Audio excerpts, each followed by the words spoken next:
can't tell you how rare it is at this early on a Tuesday morning to see Stugotz and Mike Ryan maximum locked in on sports, just snorting the highest level of tennis, even though it's just a quarterfinal. Snorting It's a quarterfinal that feels like a final, Dan. I mean, you two, Mike Ryan has been jumping around, popcorn jumping around, watching here. He wants. What do you want here? Clearly, you just want this match to go on forever. Yeah, and I'm not going to get that. Imagine if this match were any good, but just Djokovic with Andy Murray coaching him right now is just too strong. But I do love early morning tennis. A reason to feel alive on a Tuesday. I've got so much money on this. I'm about to lose, and I really probably shouldn't be betting this heavy on tennis. The room is a little light today because we've got illness, and Jessica's simply feeling sick. She's flying back. We're trying to get into contact with her, but we've got a lot of soldiers down with sickness, and Stugotz is asking because he's a bit of a hypochondriac. well, I mean, we should be concerned, should we not? I mean, no one's here. Stugotz is saying, what is it? Do you know what it is? It's a viral strain of what that has all of these people knocked out today? Have you read about the diarrhea strain? It's not that. At least I don't think it's that. The brown wave. What about it? There's a really bad violent diarrhea thing, like where you get it and within minutes you're vomiting and pooping. And we just pulled out of the World Health Organization. Oh, please don't. Can we not do that today? I had Look behind him. I hate to tell you. I saw that. I'm like, guys, the show's been cooking the last few months. We haven't talked to anything. Just, all right, so what? He did a Nazi salute. Let's move on. Yeah, I mean, I did have the over on a day and a half before there would be a Sig Heil in this new administration, but unfortunately I lost my money on that one, so it's behind Dan now. I can't have without comment, which is how I was going to do it all show before you guys got carried away. I can't without comment have that behind me and not have you guys say that I'm making it political when I was going to do it and am going to do it without comment. I don't trust you on that one. Yeah, it seems tricky. I have over under 4.5 on Nazis today. I've won already. I'd bet dollars to donuts you're going to mention politics today. What are we going to do? First of all, I still don't understand why it is we bet dollars to donuts. I believe that I'm going to abstain from a couple of things today. I'm going to go try to go the day without talking about Jimmy Butler, even though Jeremy is dying to talk about Jimmy Butler because he was in the most awkward locker room he's ever been in his life, he said, all 6 days of his life. You're talking about So it, that's though. a loss. That's a loss. Yeah, for one. Yeah, I just wanted to talk The about show- Hillel Ware and Bam Adebayo The together. show I don't know hasn't what you're started doing. yet. I'm not talking about anything yet. The show starts in earnest when the intro plays. This is a shadow show. Anything can happen here. And this is not show. This is something that is before the show. And so I was going to avoid politics and I was going to avoid Jimmy Butler and I was going to talk just football, just the way it is that you want me to do it. Right. But when you told me about a brown wave, I didn't bring that up. Billy jumped in there. All of a sudden he put between a red wave and a blue wave, he put a brown wave. Once he puts that in there, I'm like, oh, yeah. And did you see we checked out of the World Health Organization now? Now Mike Ryan is sick to his stomach because Djokovic wins. Mike Ryan's sick to his stomach. Or This he is has the not- virus. Yeah. Yeah, I'm bummed. diarrhea strain. Brown Dan wave. asked me if I hated Djokovic. I'm like, no, I don't hate him. I just dislike him more than any other tennis player. But it's not hate. I respect him. And look, he's going right now and he's celebrating with Andy Murray, and Andy Murray is one of my all-time favorites. So it does bring like a little slight dash of likability to a guy. I would actually really like Djokovic if he were more of his true self, because when things don't go his way and the crowd gets behind the other person, he taps into this villain character that I wish I saw more of. That villain character, when you're as excellent as he is really such a strange thing to see in the modern age, Stugotz, because back when you and I loved tennis because American tennis was great, we had an assortment of divas at the top of the sport. But this guy being a villain, this kind of excellence, when he broke, I remember when he broke he was like 20 years old, and it was here on Key Biscayne where everyone in tennis was talking about what this was going to be. And at the time, he had all sorts of conquerors ahead of him. But Federer has been in charge of this sport for so long that seeing him come and take it from him and then become villainous has been an interesting turn. And I really like this era right now because you have Alcaraz, who was, arguably best in the world prior to this matchup here. Look, Djokovic lost to Riley Opelka a couple of weeks ago. This is a Right. stunning turnaround. He had a light off season. There's a reason why this matchup is in the quarterfinal. But you have Djokovic being all-time great and now keeping the young ones at bay. You mentioned American men's tennis. We're on the precipice of something very special. A golden generation of American males are coming, and this guy is being the gatekeeper right now, and I think I might actually hate him.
Stop that. Stop that.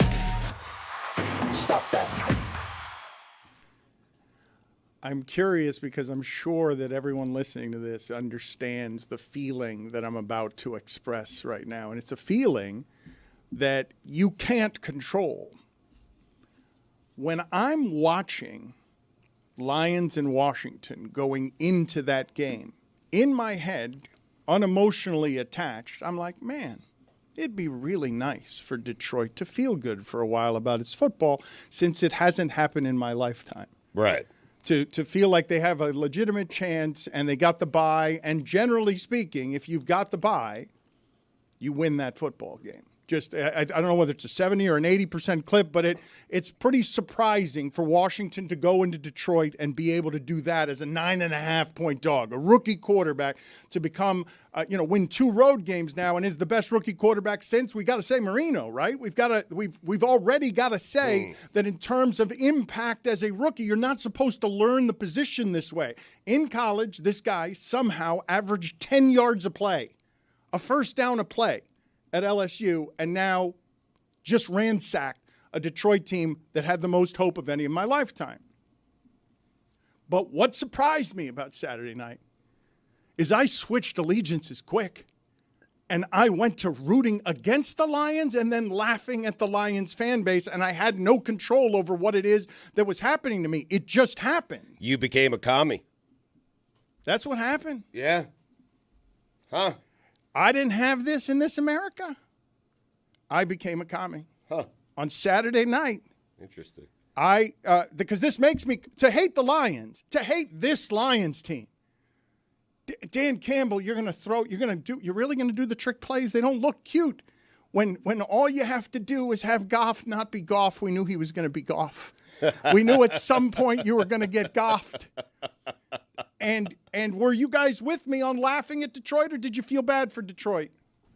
I was laughing at Detroit ahead of time because I didn't understand. There are about 4 franchises in that league where nothing good will ever happen to them. Yep. And for them to be consensus favorites to go to the Super Bowl, really, the Detroit Lions favorite, we expect the Detroit Lions and their fans to feel joy.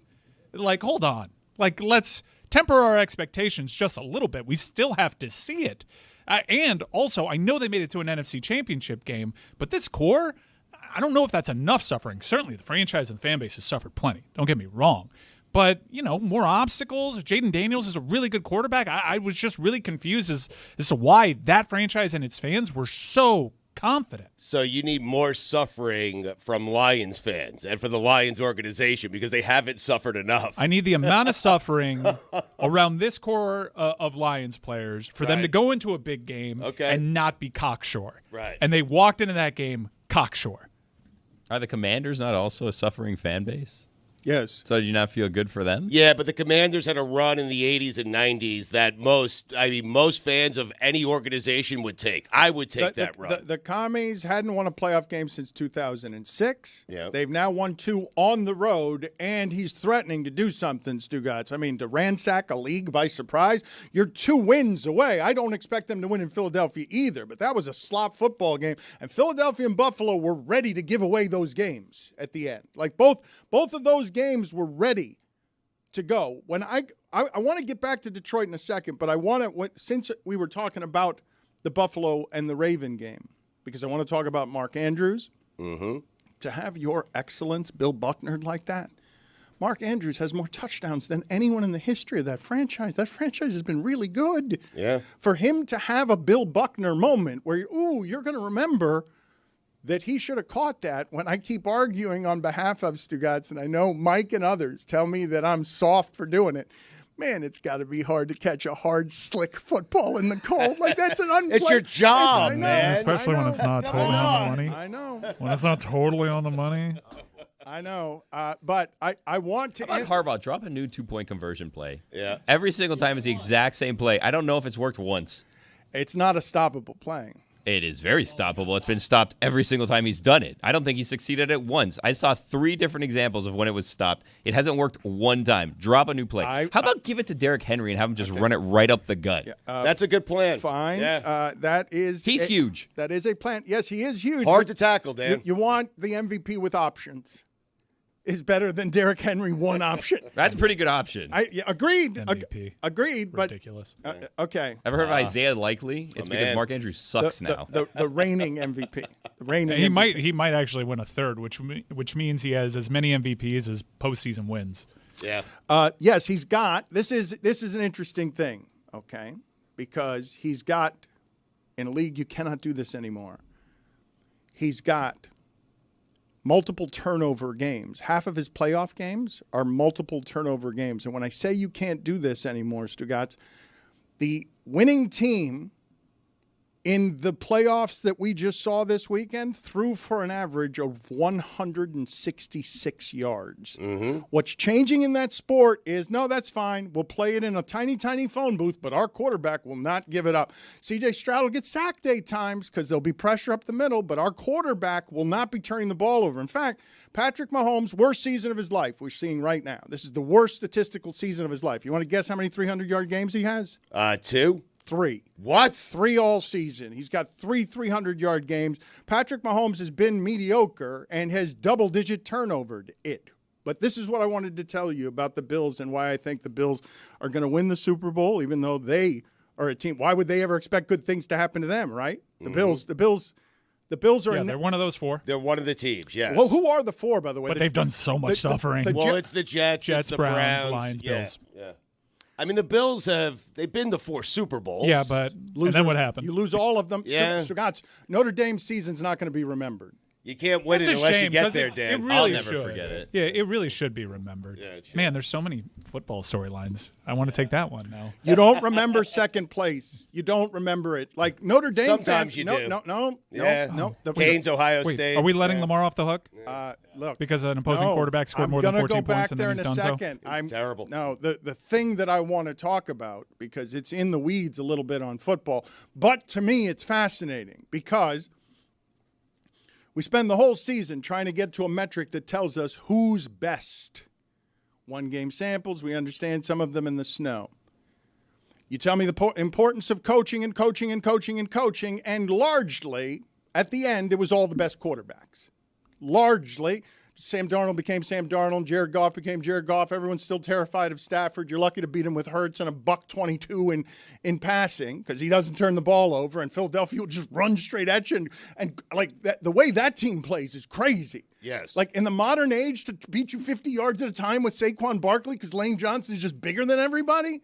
But to have the Buffalo Bills advance to now a game that is the weakest Chiefs team, even though it's only lost twice. How do they keep getting away with this? What's going on The here? weakest Chiefs team that we have seen in the Mahomes era, and certainly the weakest offense that we have seen in the Mahomes era.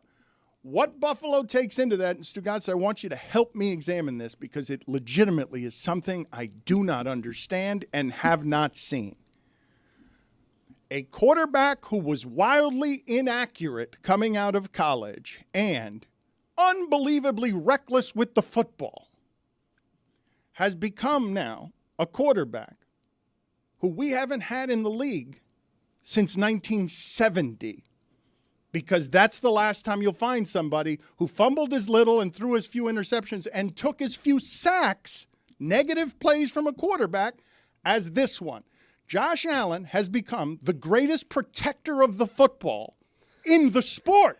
This is an offense that is historic in protecting the football at a time everyone's protecting the football. Why'd you beat the Ravens at home even though you hadn't lost at home all season?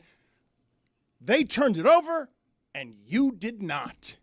That was the difference between those two teams, both of which we know can be Super Bowl winners, both of which we'd all acknowledge, yes, those are two teams that are good. Baltimore was favored in that game. Buffalo hasn't lost a game at home all season, and everyone saw, no, that's the number one defense. Against the number one defense since week 11, Josh Allen can be trusted to not turn the ball over. Get out of here. Like, how is not everybody in the world talking about, you know what the difference in that sport is? All the analysis, all of it. That quarterback doesn't make mistakes. How? Like You're confused by this, how can I not be? I said he was terrible at football. I think what the Bills have done, I mean, he threw the ball 22 times. They're not putting him in spots where he's going to turn the ball over. Like the offense, it's kind of like he's been, it's kind of like a game manager. Like it's time of possession. It's take as much time. It's keep the other quarterback off the field. And Josh Allen is not throwing 45 times a game to win. The reason it's not game management is because you're still terrified of them on 3rd and 11. Well, of course you are. But that's what I'm saying. But that's why he's so great. Game management with Alex Smith, you weren't terrified of anything on 3rd and 11. When there's a crucial play, Alex Smith isn't keeping the ball in his hands. But it's the rare game manager who can also just win the game by himself. Okay, but so do you see? He's managing games, guys. Of Josh Allen. I Please, am. Can we put this narrative to bed before it starts? Josh Allen's playing the cleanest football of any QB in NFL history per NFL on CBS. This season, he has the lowest percentage of plays with a sack, fumble, or interception since the merger. Only 4.2% of plays end that way for the Bills. So, Stugotz, this season, the Bills have basically had half a turnover a game. Half a turnover a game is the average on what the Bills, how you steal the football from them. Sounds like he's due. That's the worry. It's bound to happen at some point. Bad weather, happen to anyone. Ooh. And I understand Lamar for his postseason, that was one of his better performances, but statistically, he's quite literally half the quarterback he is during the regular season in the postseason. You juxtapose that with what Josh Allen is to his team, a team that spent their entire offseason taking away talent from him, while the Ravens just stacked talent on talent on talent. So many first-rounders across that team. And the difference is Josh Allen played a clean game. Lamar Jackson couldn't. And I know Andrews is the foil because a defender made a great play with a peanut punch and he didn't catch that ball. But Lamar Jackson's fumble was stupid, dumb, worse. Trying to do too much. In fact, you could watch it over again and wonder, how does this even become a fumble? How do you have the opportunity to fumble it, let alone almost be a fumble 6? Like the criticisms of Lamar have long since fumble been valid. 6 is not a thing. It was almost a fumble 6. It can't be a thing, but I'm just saying that phrase doesn't work. A pick 6 works, a fumble 6 does not work. You're right. We need to come up with a different name. We need another name for Really? that. That's not good enough. I mean, it's not my word. It's not a phrase that's okay. Pick 6 rhymes and we allow it. Fumble 6, that's the first time I'm hearing it, and I don't want it. Fumble, even though I know exactly what you mean, and I do want to keep examining Stugotz because we won't leave Mark Andrews alone because what came over me on Mark Andrews felt really bad. Scoop and score. Fumble 5+1. Oh, wow. I like that math. Inefficient. You were pointing. Metrics. You're pointing at Billy supporting football fumble 5+1, which is truly terrible. How so? We had scoop and score right there. Yeah. Plus a potential other one. I quickly bailed on my own and went to Billy's defense. I want to talk about Lamar Jackson, Stugotz, and Mark Andrews because at the end of that game, Lamar Jackson did what you require from the MVP on the road. Yeah. At the end of the game, the punctuation falls to someone other than Josh Allen and Lamar Jackson, which is why I feel so bad for Mark Andrews, because we were about to get what Roger Goodell does to solve every problem. More football. Yes. We're going to get 18 games. We were about to get overtime between Josh Allen and Lamar Jackson. Or we were about to get Josh Allen goes right down the field, not going to be a game manager, going to win the game, or turns it over, Josh Allen, and we laugh at him all offseason because you didn't turn it over at all, but then you turned it over. I wanted to yell at McDermott for kicking the field goal. Well, so let's talk about this for a second. You can't do it. This is, Stugotz, this is where this is. Even though you should. We knew that Sam Darnold was going to Sam Darnold. We suspected that that Jared Goff was going to Jared Goff. Where the Bills collapse is with us just watching them and being like, well, is it going to be the turnovers or is McDermott going to get you at the end? Because that's when he's going to shrivel up and say, I've got one of the best running weapons that there is. Yeah, you stopped them that time, but Ravens, the best I got is this. This is the best I got. I got Josh Allen with options, rolling around, needing to get a yard. Stugotz, the difference between the Rams and the Eagles season is the Eagles can't be stopped on 3rd and 2, and the Rams were a couple of times. Like, what can you do on 3rd and 2 in this league, and what can you do in 3rd and 11 in this league? That game was won. McDermott could have choked out Lamar Jackson at the end and instead kicked a field goal in the snow. When even if you go for it and miss, you're still putting Baltimore in the situation they got to go the whole field and get a touchdown. But don't you guys think, because that touchdown was scored with 90 seconds remaining on the clock, so if they convert the 2-point conversion, it's a tie game. I do think Josh Allen's taking them right down the field, and they win it. Game over. But you can do that in fiction and hypothesis, but it could also not go like that, and then we're laughing at you the rest of the way. Stugotz, do you know how close we were to laughing at the Eagles? That you're going to waste the Saquon Barkley game up with 5 minutes left by allowing the Rams to score 2 touchdowns on you on your field? Like, and if Stafford had done it, how surprised would you have been? Not very. No, not at all. I love watching him at this age. So do I. If Matthew Stafford in Detroit had the brains that Rams Matthew Stafford has right now, he'd genuinely be an all-timer. Cagey vet. There's just nothing that you can do to surprise him. He's seen it all. I'm not going to put this on Mark Andrews, though. It's squarely. Like, listen, he had a bad day. I'm not going to deny that. This is squarely on Lamar Jackson. When you're talking about Josh Allen not turning the ball over, Patrick Mahomes not turning the ball over, Jaden Daniels, a rookie, never turning the ball over, and Lamar Jackson, a 2-time MVP, and I do think he is one of the greatest quarterbacks I have ever seen. But my fear for Lamar Jackson is he's going to turn into Dan Marino. There are too many good quarterbacks for all of them to win Super Bowls, and that's on Lamar. That's the glory position. That's the position everyone is watching. You cannot turn it over twice in that game. So Stugotz is not wrong about anything that he's saying, but this is the context I would offer you, and the reason I say he's not wrong is he wasn't wrong all that time ago when he gave me the same analysis on Peyton Manning and the beginning of his career. And he was this loud about why Peyton Manning wasn't as good as you think Peyton Manning is because he didn't win championships. After 8 playoff games, both Peyton Manning and Lamar Jackson are 3-5. And over 7 seasons, when you win 80-plus games, the only one to not make it to a Super Bowl other than these Ravens is Peyton Manning's Colts. So, yes, you got to win in the playoffs, and he had a couple of turnovers. But for you to skip past Andrews, a guy touching the ball 7 times in the game, fumbling it once, and then dropping the tie and saying it's all on Lamar Jackson when Lamar Jackson made the throw at the end that needs to be caught to tie the game, like you're not showing any nuance there. Well, I never have. Could have been a little bit better. Not going to start today. I mean, it could have been, sure. It could have been a better throw. And don't forget, like the Derrick Henry one too, where Henry has to slow down because he's wide open. Like all these are the little things, Dan. Little missed throws. Yeah. I know I'm nitpicking, but I nitpick greatness. Derrick Henry also dropped the ball that should have been a touchdown. But no. But that's the one that I'm talking about. Like Derrick Henry has to catch it by his shins because the pass is so bad. The dude is wide open. You got to hit Derrick Henry full stride. That's a touchdown if he does. He didn't, or Josh Allen didn't turn the ball over, but Lamar had a better game than Josh Allen, except for the turnovers. The Ravens had a better game than the Bills, except for the turnovers. They outgained them 416 yards to 273. Like, the passing was better from Lamar. The running was better from Lamar than Josh. They just held on to the ball and they secured the ball. That was the difference. All the teams that had more yards this weekend lost the game. Crazy. That's crazy. That's a wild stat.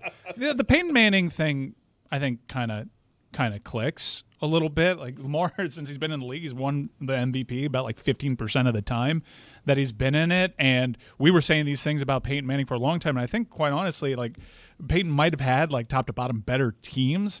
This is the best team I think I've ever seen Lamar Jackson have.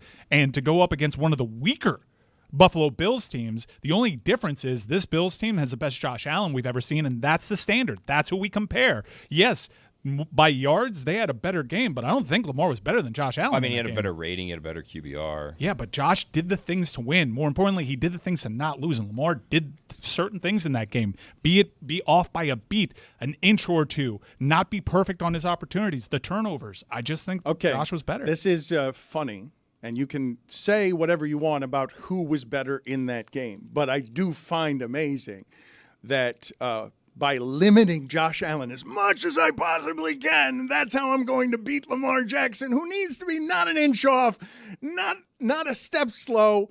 This person, Lamar, I was late. Look, this is what I'm going to say is fair about your criticism, because the winners get to write the history. The losing is forever. He can make all the excuses that he wants. We already did this 20 years ago. The part I'm finding funny is that Bill Polian didn't think Lamar Jackson could be a quarterback because he's exactly the same as Peyton Manning is in the playoffs. Like, statistically, their teams are the same. Wow, great expectations. And then they fall flat in the playoffs. And I spend the entire time arguing to anyone who will listen, Peyton Manning is a better quarterback than Tom Brady. And I am wrong eternally, because he had the start that Lamar Jackson did while Tom Brady was winning right out of the gate, because we do believe there's a knows how to win. And Patrick Mahomes and the Chiefs are the ones that have that now, because none of us even understand. We'd all be willing to dismiss them as the worst team remaining in these playoffs, given how limited their offense is. But they keep winning every which way, including against the Texans in a way that was a bit baffling. They have 12 wins by single digits. It will be funny. Think about that. It will be funny to see if they win again, just because they know how to win, and none of us understand how they know how to do that. But to watch Lamar Jackson play the career arc out of Peyton Manning, Stugotz, and I'm going to give you, we have more metrics now than we did back then. In 1999, we were really doing win and clutch, and that's why Peyton Manning can't win in the postseason. Now we have the math that tells us that in tight window throws this season, Lamar Jackson was far and away the best quarterback in the league. It wasn't even close on accuracy. Right. So Lamar Jackson, you may think of a certain way, but he's kind of Drew Brees. Like, in terms of accuracy, you might see a quarterback the same way Bill Polian did and be like, nah, not a quarterback. Doesn't look like a quarterback to me. Because it's too much Randall Cunningham. It's move around. It's a lot of athleticism. But also, tight window throws, better than anyone in the sport, while the Bills are saying, Josh, no more tight window throws. Just easy throws. Tuck it and run. Yes. Run for 6 yards. Shakir for 7. Nice. Knox and Kincaid, no problem.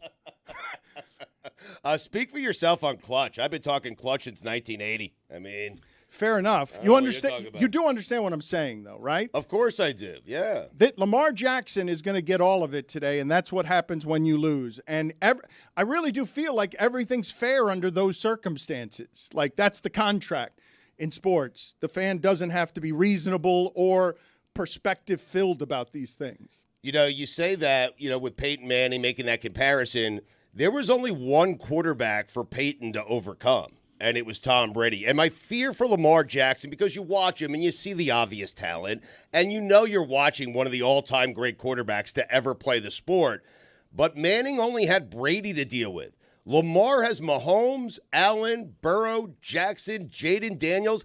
All those guys can't win Super Bowls. So he's like Phillip Rivers? I don't know. Like, That's my fear for Lamar Jackson. We're not going to remember him the correct way. I will say that the dollop of perspective I would put on the punctuation to their season is he did the things at the end that you want him to do. It can't. Except win. It can't. Look, I understand, Stugotz, but you and I remember Tom Brady winning a Super Bowl because Pete Carroll didn't just hand the ball to Marshawn Lynch. Tom Brady was on the sidelines. No more clutch, no more of a winner. He was watching the way the rest of us were watching. On the play and in the drive that was needed from Lamar Jackson, he went down the field on the road and tied the football game. I know, but he puts himself in those positions with the turnovers. That's the point. Like, Dan, that's a game. If you really watch the game and break down the stats and look at it, Baltimore should have blew him out. Correct. And turnovers are that important. And I've watched Stugotz. One of the great frustrations of my aesthetic football lifetime is, oh, please don't make Patrick Mahomes play that way. Like, don't make the sport change and so much with the athleticism that now Patrick Mahomes, I'm looking at him statistically, and he'll win at the end, but he's a totally mediocre quarterback. And what used to be, I can get 177 yards to just Tyreek Hill, is I get 177 yards and 117 of them are to Travis Kelce. 16 to 25, 177, one touchdown, no interceptions. He's Alex Smith. Come on. It's bad. Like, it's frustrating. It's frustrating to watch. That's going to win? Okay, so we're just going to Andy Reid squeeze it to death. We're just going to, how do we get to 22 points by any means necessary? If we could just get to 20, that offense, and I was always scared to bet the under on 30 and 31 and a half. Team total. That offense is at the top of the sport. Had kind of the easiest game this weekend, unless you want to go with the commies. And now you're set up where the analysis of all of this from the start should have been some form of, you know who's going to be remaining at the end? The people I think are the best quarterbacks. And also Jalen Hurts. Because Philadelphia is playing a different – Philadelphia is saying, you know what? What I love about what Philadelphia is doing. It's great. Yeah. It just is. It is so great, and it's so great for that city. Because that city considers itself rugged. I don't know how high Saquon Barkley has now climbed on Philadelphia sports legends for all time. But beating a football team to death with his thighs in the modern age, instead of going space age, just saying, you know what we're going to do? We're going to break off a 70-yarder here at some point because he's too big and strong and you're going to get tired of tackling him. Jalen Hurts threw for 128 yards. What Philadelphia has in its backfield that is so great. It's not just that their offensive line will maul you, okay? Because, Stugotz, I don't know how much of the Rams-Eagles did you watch this weekend? Not a lot, to be honest. All right. So there was one storyline they were playing up all game that was fun to watch, okay? And Jared Verse said before the game, and he's a menace. He went to FSU. He also went to somewhere smaller before that. And he's just so fun. And he said he hated Philadelphia and that their fans weren't that smart. And then around the stadium before the game, he's, showing muscles in the cold, just taunting fans. He went to school at Albany, Dan, before. The Great Danes. Tell me something about Albany. Tell me something about what state capital of New York. Reese Poffenbarger went there. What was this human being doing to other human beings at Albany? Because he's a menace of a man, and he's a first-round pick, and he goes into that game, and he starts taunting Philadelphia, and also – after a sack where he really ragdolled Jalen Hurts, who's got one of the, he doesn't get ragdolled very much, Jalen Hurts, because of what his lower body strength is. He gives it felt like the gladiator spectacle, Stugotz, where he's in the center of the field and he's giving Philadelphia fans double thumbs down. But he's going up all game against Lane Johnson, who's about twice his size. Like when you see those cameras from the back, what you're watching is he just keeps getting – all of these players just get engulfed in Lane Johnson, who hasn't allowed a sack in I don't know how long. The Rams were this close, Stugotz. Oh, they were. They were this close. Nobody has to go through Detroit anymore. The Rams. We all know that this close to hosting the NFC Championship game in Glendale. The Rams. I think it would have been at SoFi. Really? Yeah. Well, I was rooting for LA. I really was. Yeah. I was too. Did you watch? Not a lot.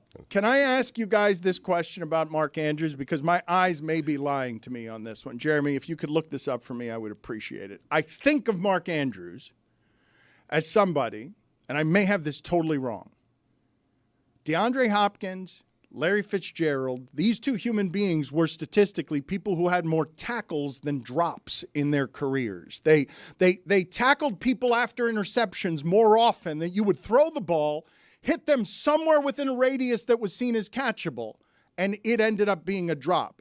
I don't think of Mark Andrews as someone who ever drops the football. However, whatever the sport does to the human body, that guy is one of the first kind of Gronky people that there have been, leading the Ravens in touchdowns. If you throw the ball near that person, it's not guardable. The DBs aren't big enough. If you throw the ball accurately, he becomes, for Lamar Jackson, what all those receivers were for Drew Brees when it was all timing accuracy, not guardable, always open. 3rd and 11, whether it's Michael Thomas or Mark Andrews, always open, and if you throw it over there, the DB's not going to be able, without interfering, to get around his body to get near the football.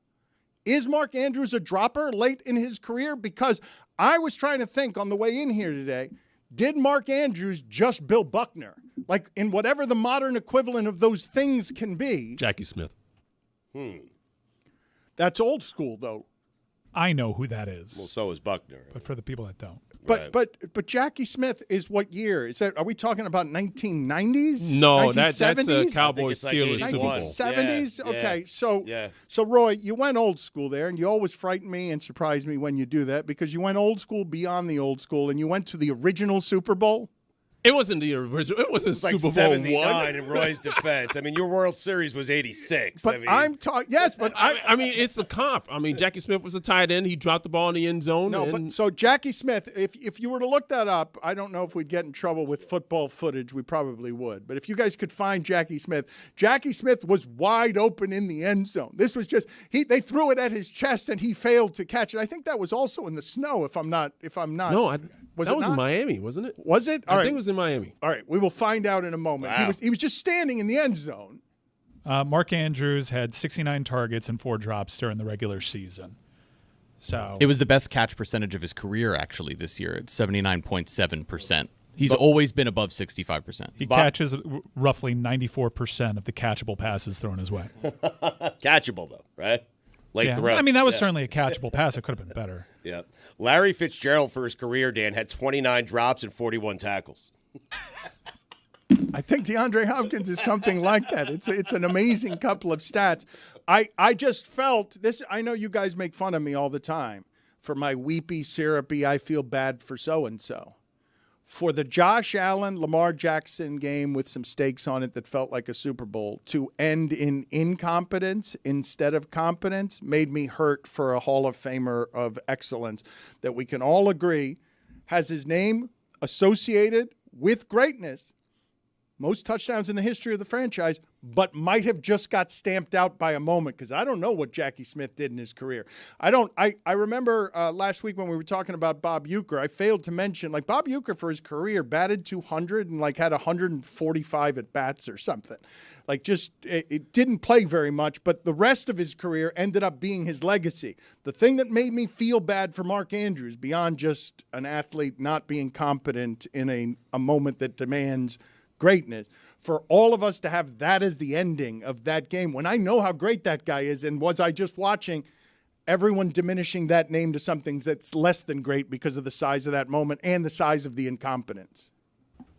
Super Bowl 13 was in Miami. Jackie Smith's career numbers is 7,918 yards, 40 touchdowns. No snow, by Did the it way. snow? Yeah.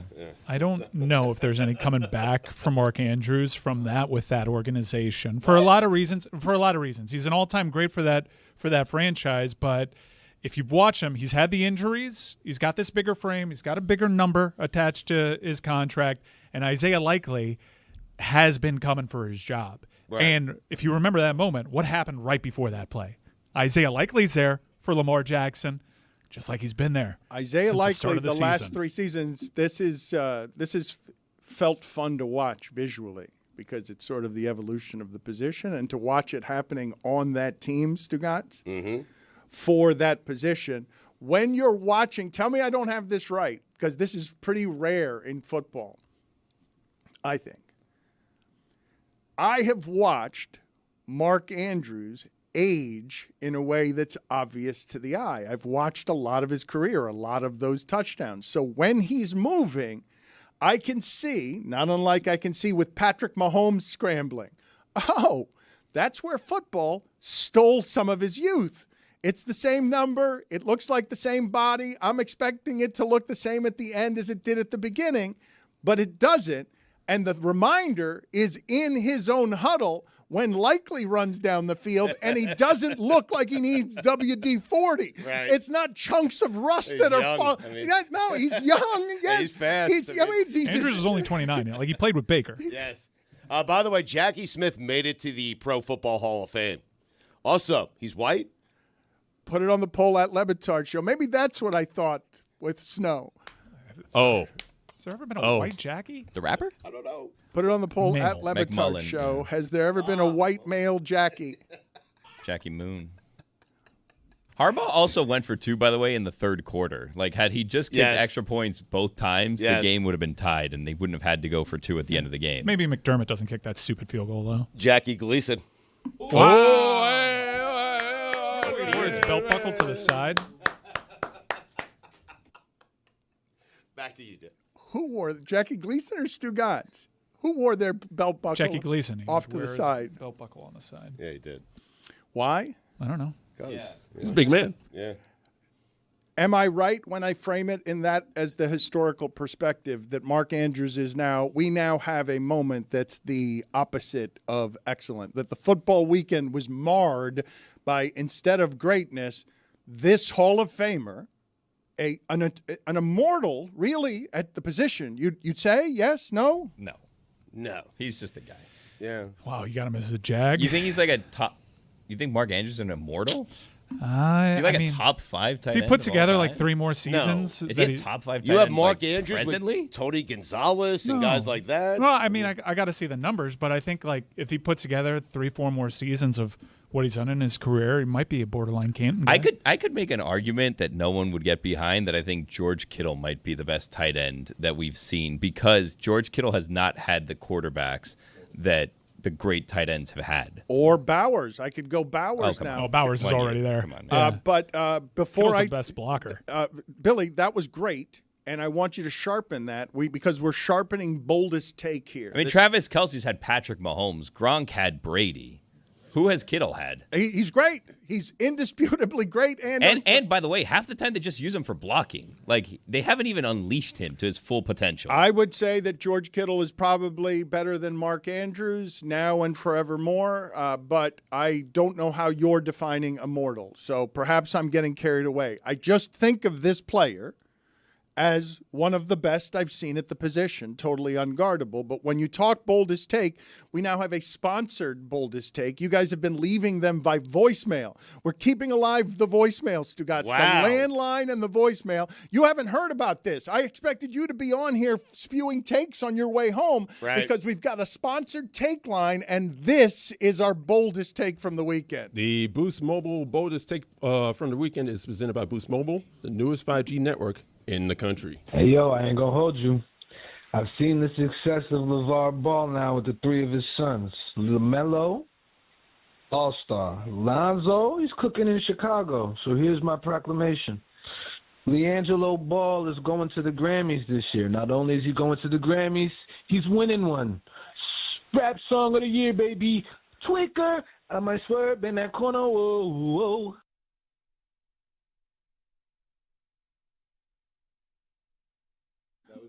We can do better.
Look at this.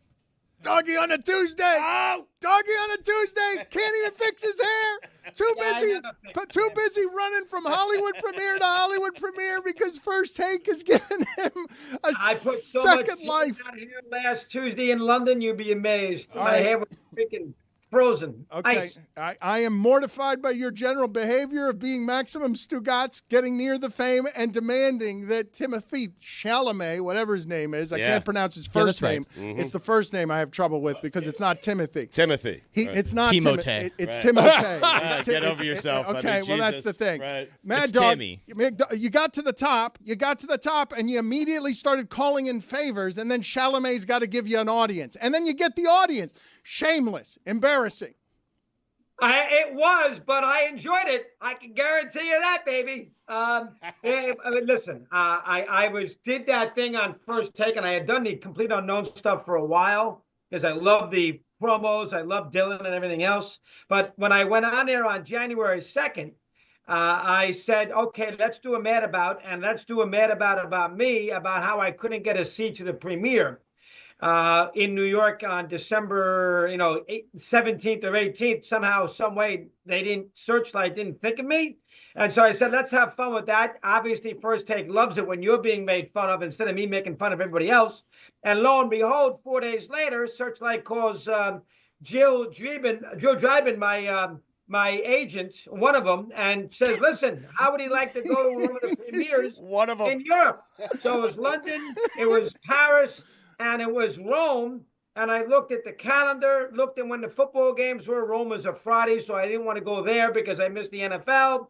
Wednesday, Paris. I thought maybe the Q&A would be in French, so I wouldn't hear that properly. So that's why I picked London. I flew over there last Monday, took my daughter, who was 24, on Wednesday. Embarrassing. And lo and behold, Embarrassing. Chalamet did an absolutely tremendous job. Okay. And forget me. You're bought and paid for. You're bought and paid. Yeah, no, I'm going to argue about that. Yeah, you're right. Embrace it, doggy. And Bob Dylan would hate what you're doing.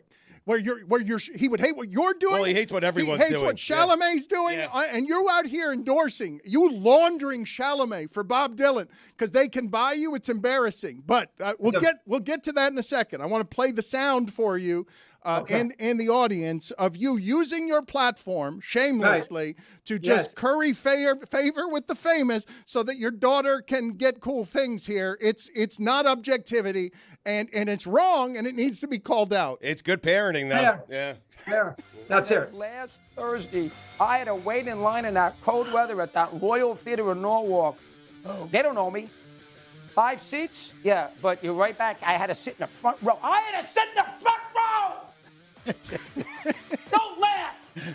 That's the worst. Break the What a disgrace. You mean to tell me that somebody from that movie couldn't pick up the phone and say, you know what, the guy's an idiot, but he's talking at us about it. Send him a lousy ticket so he can go premiere on the west side of Manhattan. And I wasn't invited.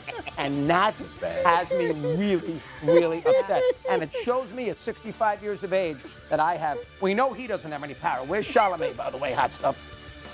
Shows that I have no power. I love you, doggy. That was on January 2nd, Danny. That was on January. Now, I did not do that thinking that somehow, some way, because I had been screaming about this movie for a month and nobody had reacted at all. Radio, TV, everything. Nobody said a word. I'm gonna argue. But that one resonated. Look, I don't like what you've become late in your career here, where you are simply trafficking in all of the powers that you have to do things that satiate only you and your ego. Dog's been doing this his entire career. I know, Dan. it's great. It's been wonderful to see it have a resurgence so strong that he just got done casually saying, one of my agents. What? One of my agents? Yep. How many agents do you have, Russo? Well, they work together, and I wanted to give Joe the credit because they called her. You are funny, Le Batard. You are funny. You are funny. But anyway, little did I know, after I did that, a day or so later, Chalamet called Searchlight. Let's get him a couple tickets to one of our premieres. So I went, and I wasn't going to take my daughter. I was going to take my youngest son, who loves movies, and he goes to Loyola Marymount. but he's mad that I got Chalamet and he didn't, so he didn't want to do it. So that's where Kira Russo came in. And there is the shot of Chalamet and the nicest guy in the world. Stugotz, look at that. The nicest guy in the world. Yeah. And what a nice kid. And forget me. He signed every autograph for those fans who lined that red carpet. He took pictures. He grasped the idea. He on the set or on the stage before the movie was presented. He did a great job. Talked about the LA fires. I mean, I can't tell you how. And then he's doing Saturday Night Live this week, as you guys know. So I can't tell you how good he did. What a nice kid. What a nice kid. Doggy Djokovic, huh? Oh, I know. Yeah. I got up at 5:15 to watch. He lost the first set, and he was right in the middle of the first set, and he had to take a medical timeout because he hurt his groin. He came back in the second set, got a little more aggressive. Alcaraz was a little off, and Djokovic he had a great second serve. He much more offensive than normal. He got a little healthier. That's a hell of a win. 37 years of age, beating Alcaraz in four sets, winning 3 in a row. Now he's in the semifinals of Australia, which he's won 10 times. We're getting off the beaten path, but that's a hell of a win. Well, you're not getting off the beaten path, but this Mad Dog still has a good ear for this. He knows when the audience wants 45 seconds of Mad Dog and when they want 25 seconds of Mad Dog on a subject. But I do think it's fair to say that you might be the country's preeminent voice on tennis, no doubt, in this sphere. And so what you just saw this morning that still gets you up at 5 o'clock in the morning, you just saw a champion do what great champions do and push back youth by going and summoning his own, even though he's injured. And you just saw Djokovic throw back on somebody who's young and coming for his job with, no, I'm better than anyone who played in my era. I'm the best there's ever been. 100%, Dan. Remember, he beat him in Paris when he won the Olympic gold medal, which he really wanted to do. He won in straight sets and tie-break sets, took 3 hours on the clay. He did not win a major last year, Djokovic. He lost, he didn't win. He got to some finals, but he lost. Obviously, Alcaraz beat him in 2 straight Wimbledon finals. Alcaraz is an all-timer. He's going to be, and Alcaraz handled himself great today. I mean, even after he lost, he's a very, very cool guy. He's a good loser. And Djokovic did a hell of a job. I mean, he had some offense today. He served big, and in one of the sets, he was up 3-0. I think it was the third set of the set apiece. He was up 3-0, lost 3 straight games. And you figured, all right, he's had his little run. Now he's dead. And he hung on to win the set. So I give him a lot of credit. He'll play Zverev next in one of the semifinals. He's still got to beat Sinner, who's on the other side of the draw. That will be absolutely tricky. It's amazing, Dan, how you went from Chalamet, red carpet London, to Melbourne, quarterfinals Djokovic. Talk about transition. That's a hell of a job on your part. Russo, it's one of the greatest compliments you could give as a host for all time to tell me that I am doing this correctly. I will have you know that as you were talking about tennis, I brought it to tennis. Yes, you brought it to tennis. I will give you your credit in a moment. If you give me just a second, I will tell your idol about the good thing that you did. That's where I was headed. As you were talking, Stugotz was saying in my ear, I couldn't even hear you, this is how he does it, baby. This is how the music plays. He goes through the resume and shows you how he knows off the top of his head all of this person's credentials, and then he dismounts, and he's a gymnast for all time. Stugotz was doing play-by-play on what it is that you were saying because he's enjoyed your tennis analysis for 30 years. Doggy, I was telling Dan right before you gave credit to Alcaraz, he's going to give credit to Alcaraz. How about that? He did. He knew. Really? He's got the scouting report on you. He could do it. I would love to have Stugotz play-by-play that you could hear on how well he can do you for you because I know that. I'm well aware. He follows me. I got to be careful with him because he's Idol might be a little strong, Dan, but I'm a sports fan first.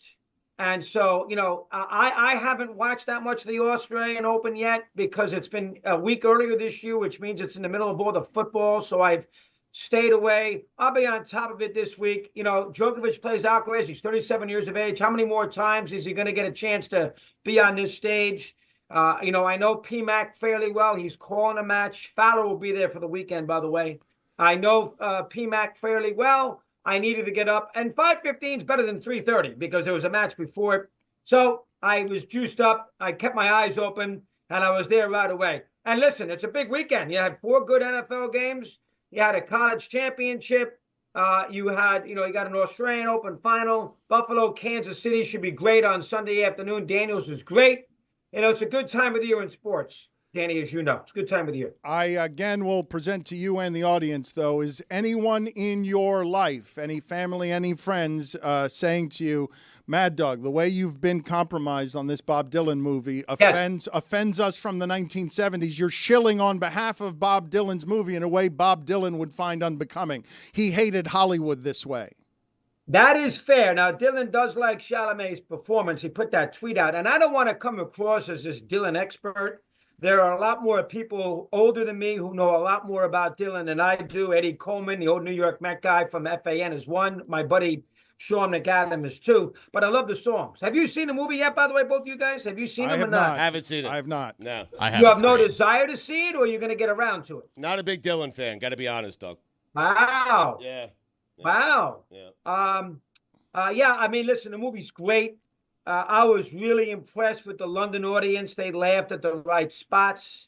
Outside of me having to go to the bathroom and crawling over 9 million people. What happened there? What happened? Did you lose your seats?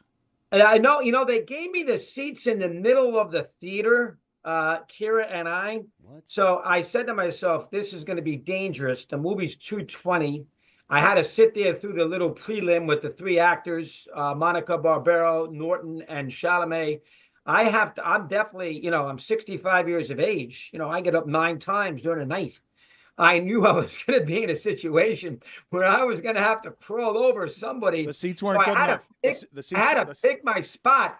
4 English people, and I'm crawling over hands and knees. And I knew where the movie kind of slowed up, so I picked the spot to do it, and then I saw the conclusion of the movie again in the back of the theater. Anyway, loved every minute of it. He does a great job, and, I love the songs. It's authentic. It did not disappoint. Now, be fair, Dan, be fair. When I started on this little complete unknown rampage, I did it 5 or 6 months ago. I did not do it with the idea, well, let me do this enough times and somebody from the movie will find out about it. And as a result, I'll get preferential treatment. That was the furthest thing from my mind. Now, it worked out that way, but that was to be fair. And I'd be the first to tell you if I did this with a pre-planned, but that was not my plan going in. Not my plan. I got to be fair. It wasn't my plan. Doggy, just before you came on, we were talking some of the legends of the game, the immortals, as Dan put it, and he called Mark Andrews an immortal. In terms of tight ends, do you rank him as an immortal? I may have gotten not after Sunday. I don't. Oh no! Right. Oh no! And can you meet the media after the game, guys? When you drop fumble and you drop a big pass before Jackson's fumble, and then you drop the 2-point conversion. Can you meet the media after the game? Mm-hmm. I mean, is that asking too much? Put it on the poll. Put it on the poll, Juju. Yep. Hey, Mark Andrews, can you meet the media? Is that asking too much? Say it to me. Say it to somebody. I remember Diggs last year after he dropped that pass, which probably would have won a game against Kansas City for Buffalo. He didn't meet the media either. Yeah. These guys are hot stuff. They meet the media and they put everything out when they do well, but when they do badly, they don't. Are hot stuff. That's right. They are hot. It drives me crazy. What would you have asked, Doggy? What would you have asked him? I would have been nice about it. I would have been, yeah. It was his first fumble of the year. I thought the fumble at midfield was worse than a 2-point conversion. And I say that because I think even if he caught it, 1:40 to go, Buffalo 2 timeouts, Bass had already made a 51-yard field goal. I think Buffalo probably would have gone down the field and maybe win the game with a field goal. But the fumble at 24-19, if he doesn't and they score and, let's see, go up 3, they would have been no worse than overtime. So I thought the fumble at midfield actually was worse than the dropped 2-point conversion myself.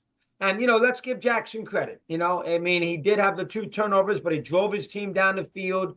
He bounced back. Do we have to give him credit? Do we have to give him credit? And I've been anti-Jackson. I think he's overrated a little bit. Do we have to give him credit? Hold on. Do we Gotta have give to give him Let him credit? talk. Do we have to give him credit? Because Andrews didn't catch the ball. Do we have to give him credit?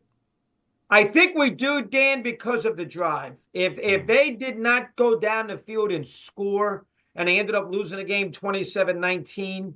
I think we would have been a lot more critical. The fact that he got the game tied with a minute and a half to go after a bad first half, I think you got to give him credit. Now, is he as good as Mahomes? No. Is he as good as Allen? No. Is he as good as Burrow? No. I don't think he's as good as Stafford. But he's a two-time MVP, doggy.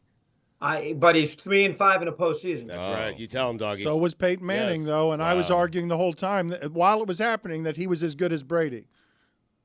He's not. He's not.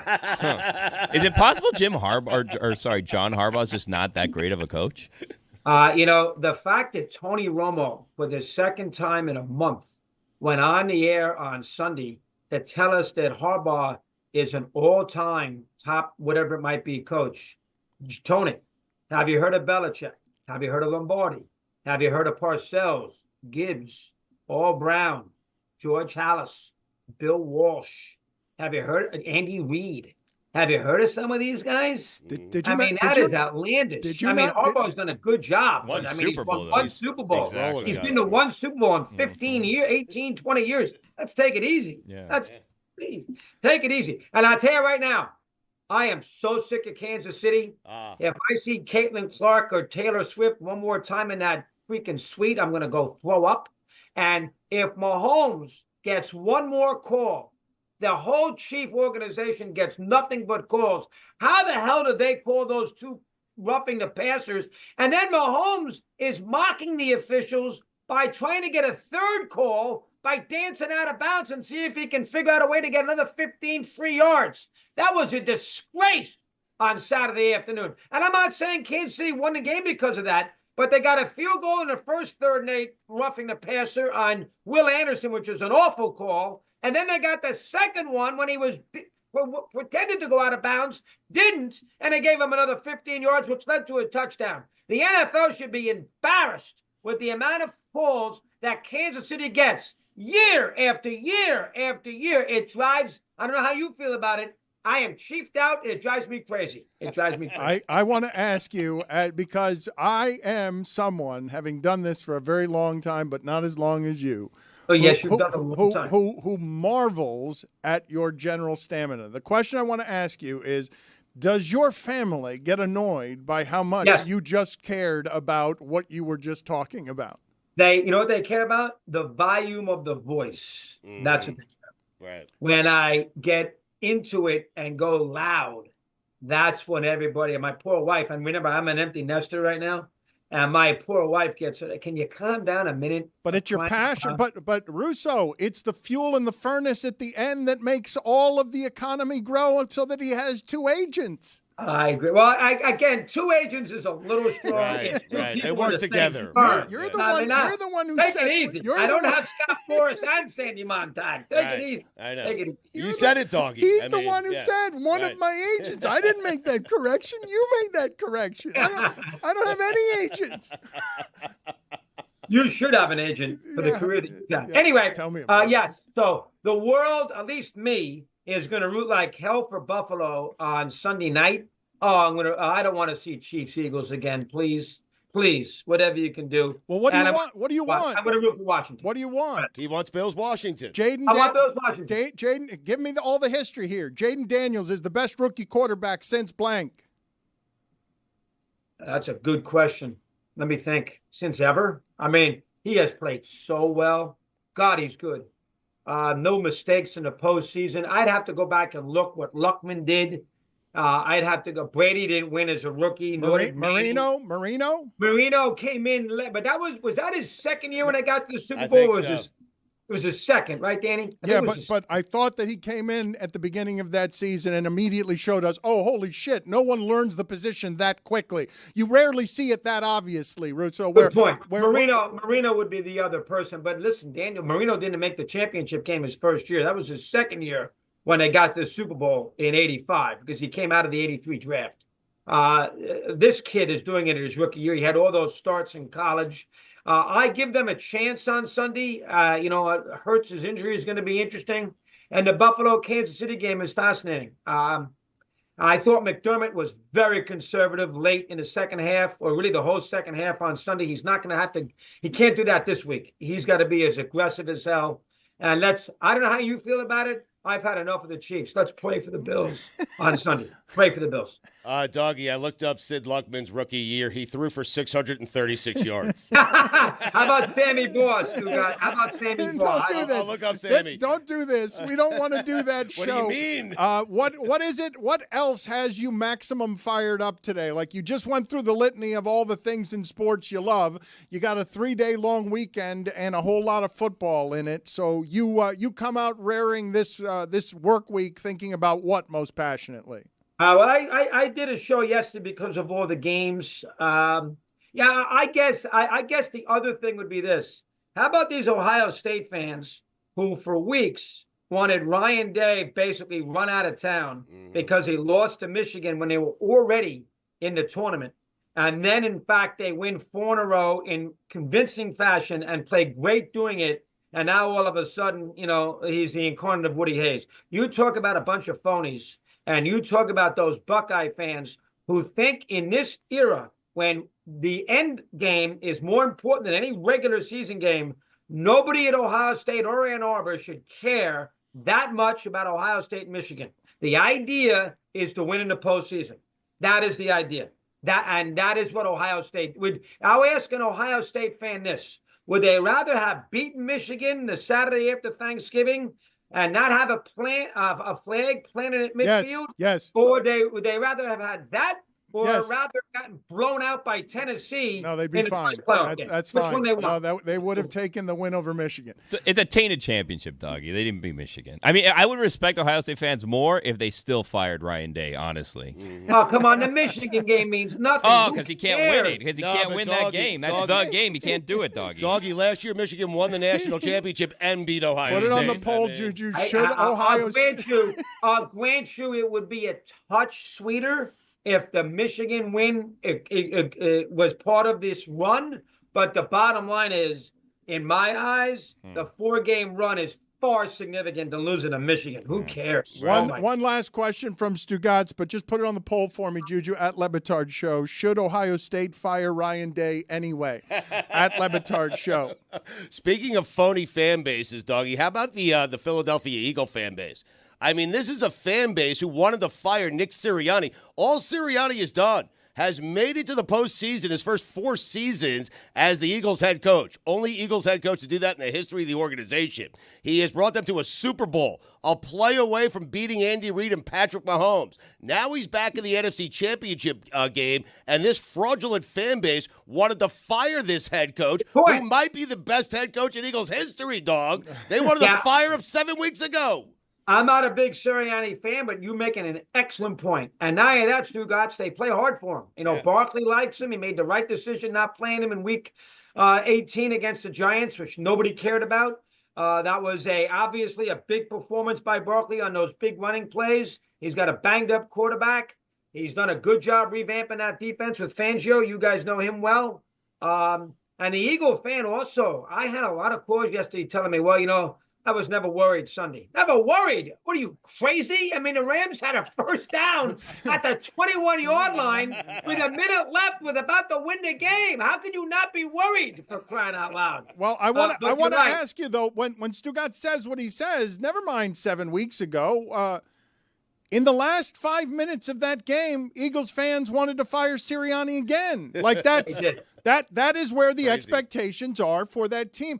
Doggy, you've seen this so many times, right? I mean, that fan base is crazy to begin with, but now give it the expectations of championships. Give it, we can win one with our backup quarterback, and we can be so much better than everyone.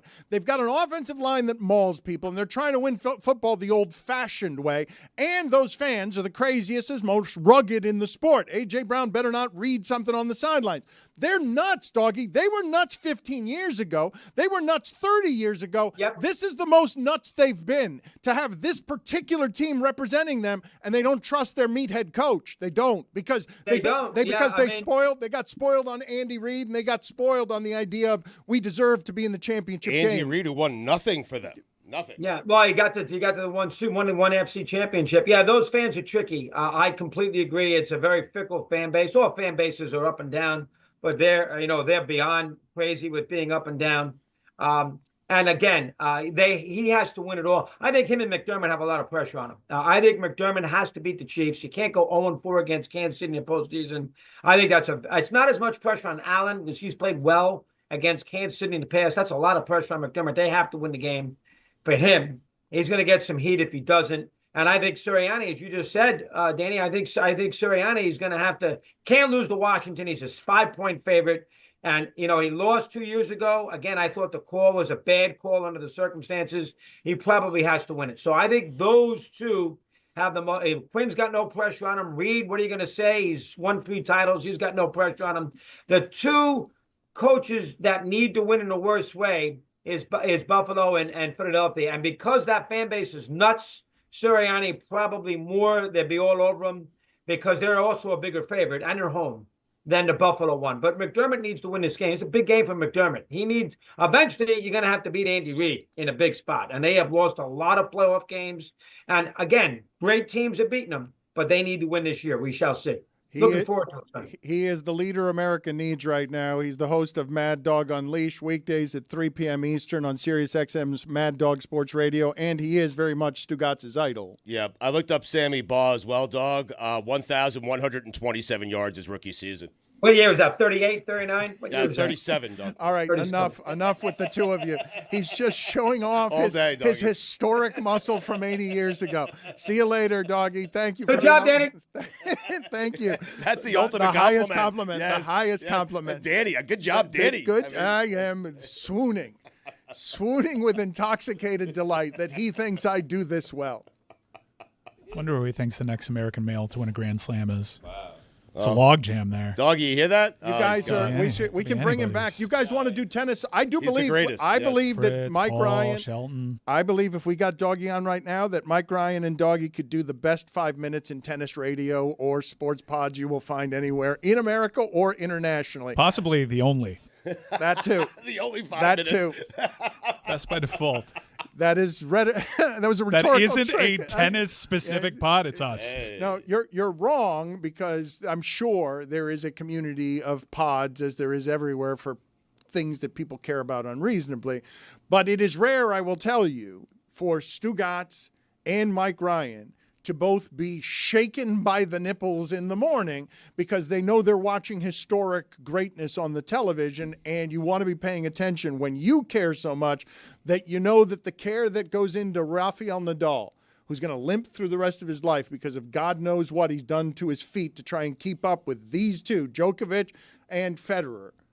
For Djokovic to still be someone who's in the middle of your dreams, nightmares, making Tuesday morning relevant because you want to see him lose or you want to see him win. But either way, you know you're watching historic greatness. Well, he's the last guy left from that generation. Federer retired. Nadal is done, as you pointed out. Murray's his coach. Right, Murray is coaching him, and Djokovic is still playing. And not just still playing at the highest of levels. He's 37, and he beat the guy coming for all his stuff, Carlos Alcaraz, who was 21.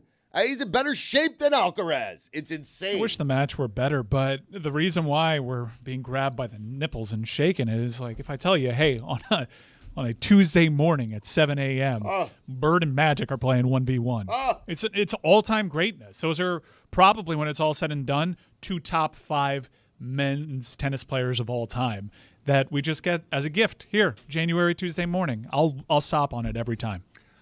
I want to get into, with Mike Ryan, what is surrounding Mark Andrews, because I pulled too hard on the rope in calling him an immortal because I'm trying to protect him. I'm trying to shield him for what cometh his way. He might be the 3rd best tight end in Ravens history. Yeah, I think so. Behind Sharp and Heap. I got carried away. I'm sorry for that. Billy and Stugotz immediately jumped to attention. Immortal. He does need 3 more good years, though. Totally fair. I just think of him as to become Jared Cook. I think of him as pretty great, like, because those guys didn't have as many touchdowns as he had. Mm-hmm. And he's a really good player. But he's fantastic. Like, if he puts together like another Olympiad of what he's done in his career. He's a borderline Canton guy. Right now his Canton grade, according to Pro Football Reference, is in the 30s. So he needs a little bit more longevity. I got carried away. Tony Gonzalez is the kind of immortal that I'm talking about. Correct me if I'm wrong. Somebody mentioned this to me. I didn't know if it were so or not. But Bezos's wife is the mother of Tony Gonzalez. Didn't know that until I didn't know that until yesterday. they were married, or they were together. Certainly. Tony Gonzalez puts Amazon on Prime like in a whole new light, doesn't it? Mm-hmm. It is interesting, certainly. I've got 4 years where I'm looking at touchdowns increasing, and generally, if I tell you who's the best to ever play at that organization, by and large, you're going to go to touchdowns for an offensive player who's not a quarterback. It's how you're going to measure greatness. When we think of that team and all-time greatness, Stugotz, we think of Ray Lewis. Ed Reed. We think of Ed Reed. Yep. Do you think of Jamal Anderson when they were rugged and Jamal Lewis? Jamal Anderson excuse me. was the Falcons. Forgive Dirty me. Bird. I do not. You don't think of like getting close to 2,000 yards playing the Saquon Barkley way? You think of Flacco? That's who you're thinking of there? When I think of all-time great Ravens, perhaps I should. I just don't. I don't go. Yeah, but I think of the defense. I do. I think of that team. I think of the guys who play defense. If we're doing like name association, it's Ray Lewis, Ed Reed defense. Yes.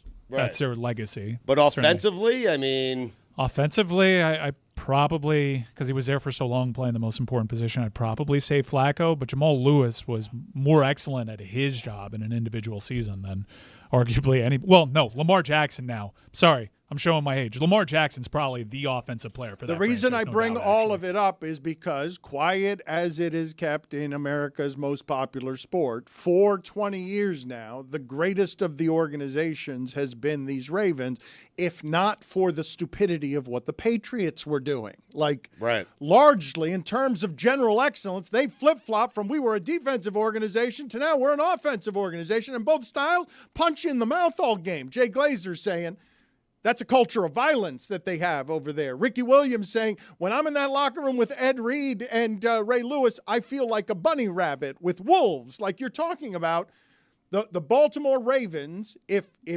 toughness is something that you feel like you can see, it's been that organization for a quarter century, for as long as the Patriots have been here, and they've done. Do I have this wrong? I mean, the Steelers have won more Super Bowls than the Ravens in that time, and they haven't had a losing season. I don't think anyone thinks that they've been dominant, but they've done as much postseason, if not more postseason winning than the Ravens. But the reason I bring it up is because I remember the Dolphin team that was 11-5 got carried away with itself, had a home playoff game, and the Ravens came in here and ransacked them with that defense. Because when I think of Ravens being great at football, I think defense. The last 6 weeks of this season, when they moved Kyle Hamilton to safety, they had the number one defense in the sport. And they fall at the end, but whether your expectations are the Steelers or the Ravens have been close to the best for 25 years, competitive in the conversation.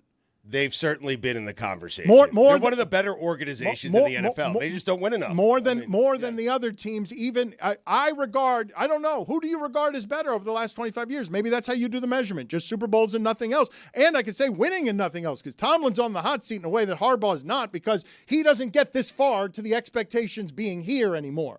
He gets to the first round and that's when he's done and they're fed up with that. But the Ravens are done in the second round. Yeah, but they've been to the Super Bowl. They played the Patriots. Well, they've won a Super Bowl. They should have went to another Super Bowl. Lee Evans had that drop in New England. So they're like the Ravens are one of the better organizations. Yes, the problem is they've won just one Super Bowl. All right, put it on the poll at Le Batard Show. Who's been better the last 25 years, Steelers or Ravens? And a remarkably sports question, but I regard the Ravens as better. I may have it wrong. I regard Mark Andrews as somebody who doesn't drop the ball. I looked up Mark Andrews here on Pro Football Reference and the Hall of Fame monitor number. I don't know if you're familiar with this. The average Hall of Fame monitor number for a tight end is 97. Mark Andrews' Hall of Fame monitor number is 31.13. He got carried away. Does it have the fine for not listening? Because Steve Morton also. You guys have me. You guys have me as Mark Andrews isn't a Hall of Famer. Oh, I mean. You guys think Mark Andrews? He said he's an immortal. He's got to put together 4 more years. That measurement that you just gave me is for immortals, is it not? That's the measurement. You're trying to give me an immortal meter, were you not? Sure. Are we enforcing not listening fines, or are we not? He's like a third of his way to immortal. It's Tuesday. Fines are doubled. I mean, how about that? Greg. Well, no, it's opposite days. Greg is I think Tuesday's opposite day, so I get paid. It's a Tuesday that feels like a Monday. $7. Yes. I'm not paying that. I'll pay when Lucy does. So I'm not doing it this way. I'm not having the sponsor disrespected this way. This is Venmo, and the Venmo fine bucket must be respected. And so therefore, you and I are going to have to pay our fines. Well, I Venmo'd it already. $7. No. It's been sent. Nope. I need to know, though. I haven't used the Venmo yet. I feel like these fines should be at scale.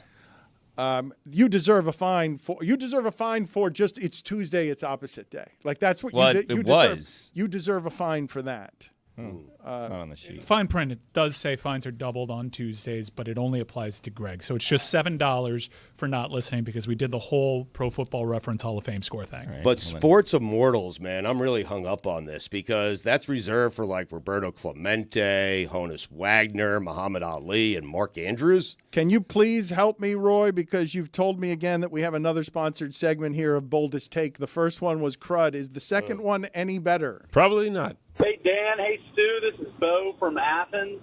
First time, long time, all the other cliche, random crap. My boldest take is that Carson Beck is going to be a Heisman finalist at Miami.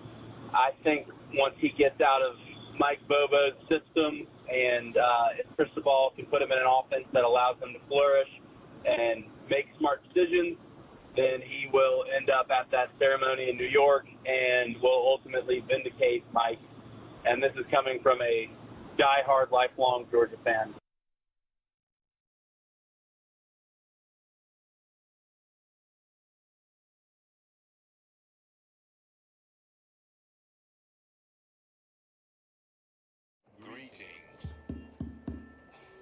Greetings to all. Welcome to 2022. Omicron is on the run, and away it went. But oops, there goes gravity, and here comes a new variant. Omaha, Corona, Hut 1, Hut 2, nothing infects the Super Bowl, and nothing stops football.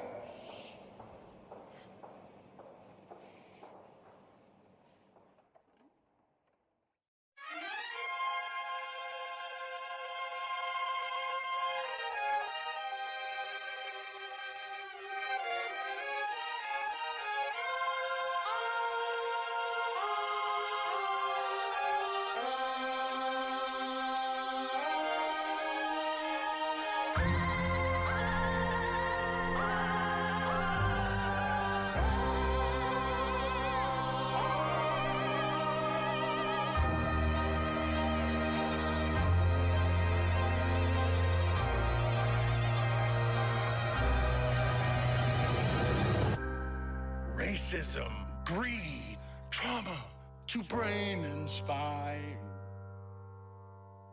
And yet, I cannot look away.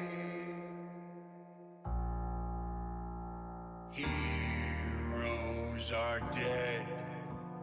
Science has their heads. Oh, is there no escape from here? I need to know. It eats my soul. Nothing stops the NFL.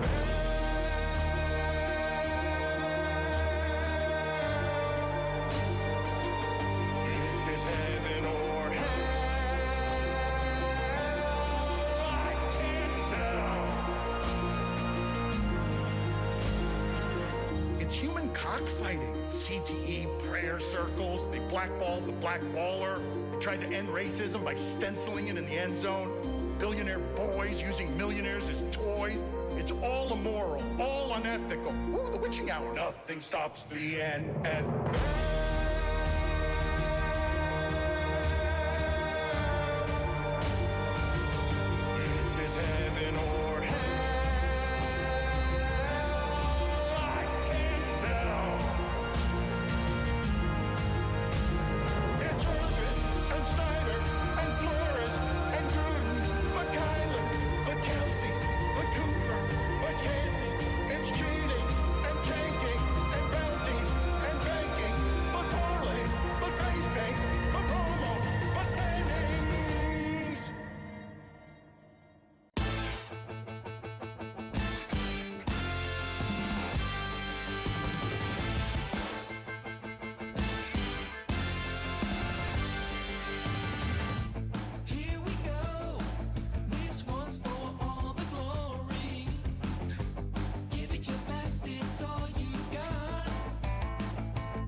with a chip on his shoulder and a dimple on his chin. You're the greatest of all time. You're the greatest of all time.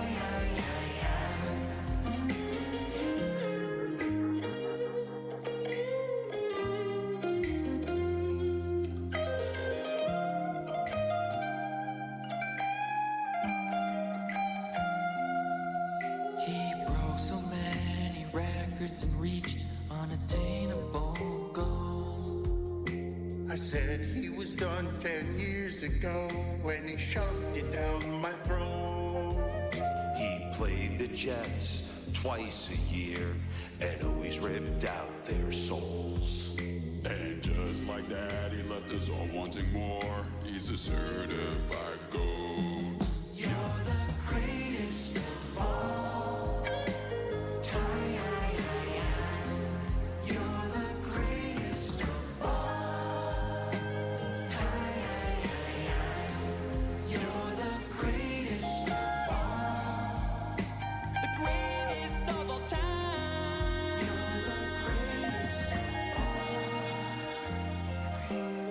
the greatest of all time.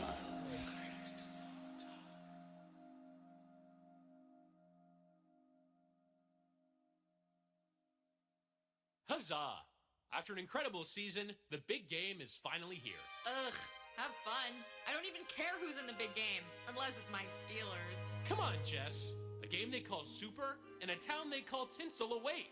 Which oversized behemoths will control the trenches? Which variety of barley wheat lager will woo the consumer? Which 90s rapper will solicit the most yearning nostalgia? There's oh so much to decide.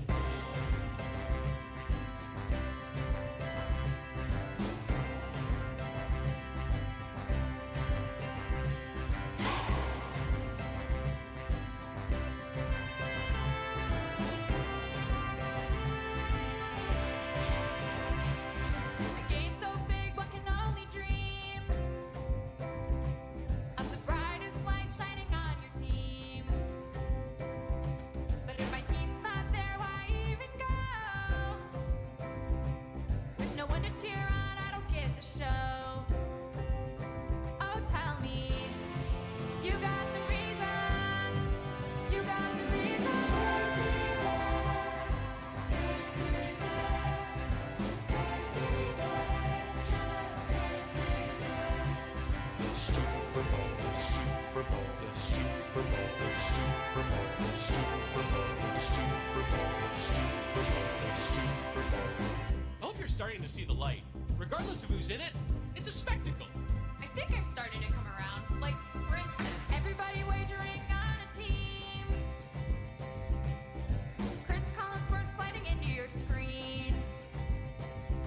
I was too caught up in being a fan instead of just shotgunning beers and betting the Rams. Oh, tell me, you got more reasons. You got more reasons. Take me there. Take me there. Just take me there. The Super Bowl, the Super Bowl, the Super Bowl, the Super Bowl, the Super Bowl, the Super Bowl, the Super Bowl, the Super Bowl.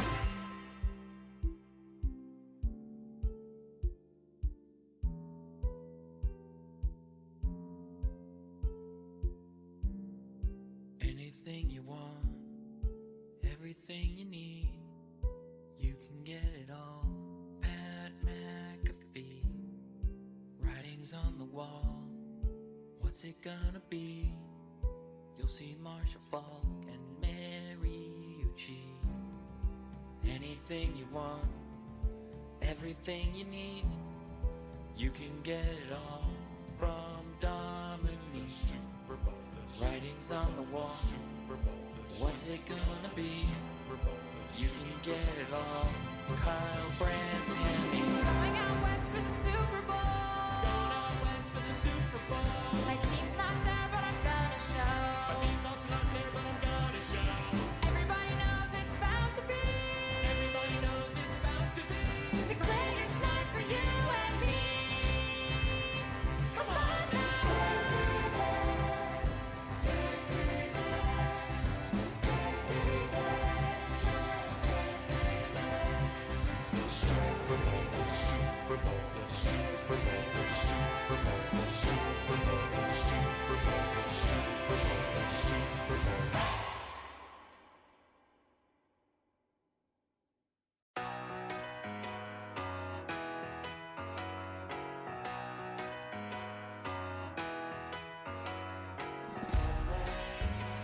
spend all night out in Venice.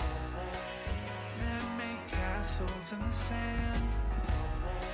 Santa Monica's calling, but I'm here to cover the Rams. I'll stay in and avoid chateaus. If I booze, then I'm on Skid Row. Just one drink to begin. Not like that's a big sin. Just one beer, then we're gonna go to the Super Bowl. Now, Mike, you know we're here to cover the big game. It's a time to be professional and avoid all the temptations the City of Angels may have to offer. Ain't that right, Jess and Kate? That's right. We're just here to ask quirky questions to grown men wearing their full uniforms without pads in a convention hall. Oh my God, is that George Clooney? It is!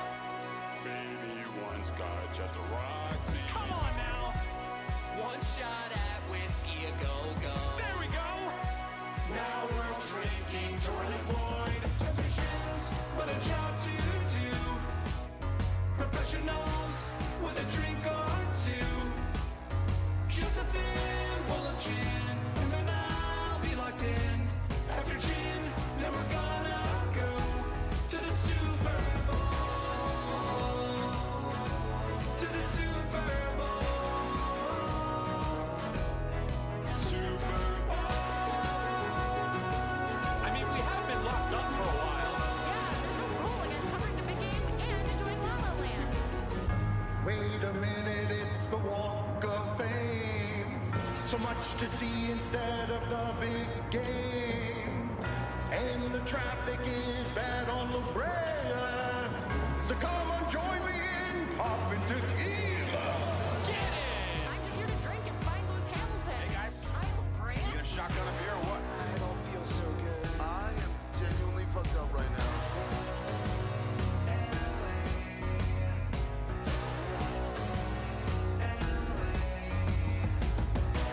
To the Super Bowl.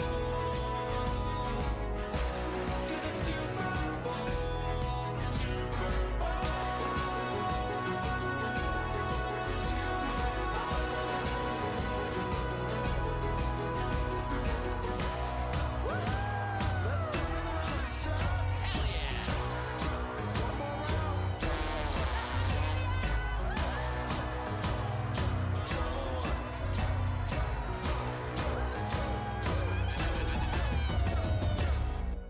It's showtime, buddy!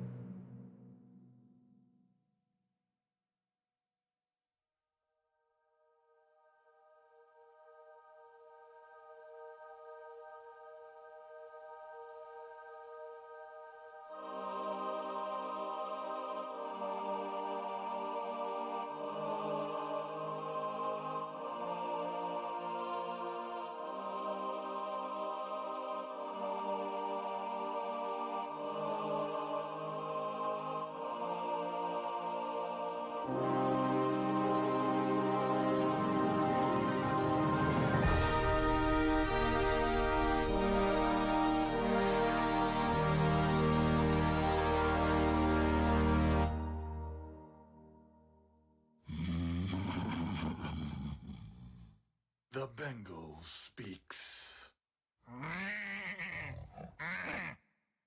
And the ram responds. The Bengal tiger is an apex predator with no natural enemies other than man. It's equipped with incredible strength, combined with sharp claws and massive canine teeth, designed for overpowering and killing its prey that can weigh over 1,000 pounds.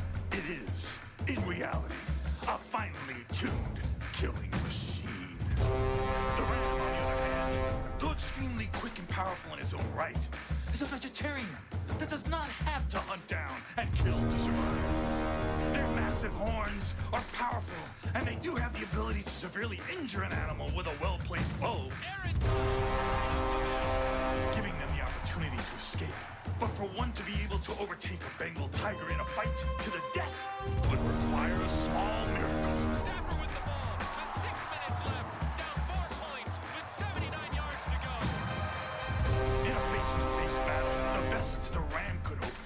would be an extremely lucky first blow, done in the form of a massive headbutt that would temporarily stun the Bengal and provide an opportunity for escape.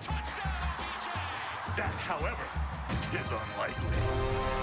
And the most realistic result would be the Bengal striking its claws into the ram while burying its teeth into its neck and causing a fairly quick death by severing the spine. T. Higgins is gone for 75 yards. Then the Bengal would devour the ram. Unless that ram was Cooper. You and only you can spark a battle cry. The Rams, victory was sealed on strength of your divine champions. Stafford hangs back, looks off the corner, over the middle, a no-look pass. It's a run for Cooper.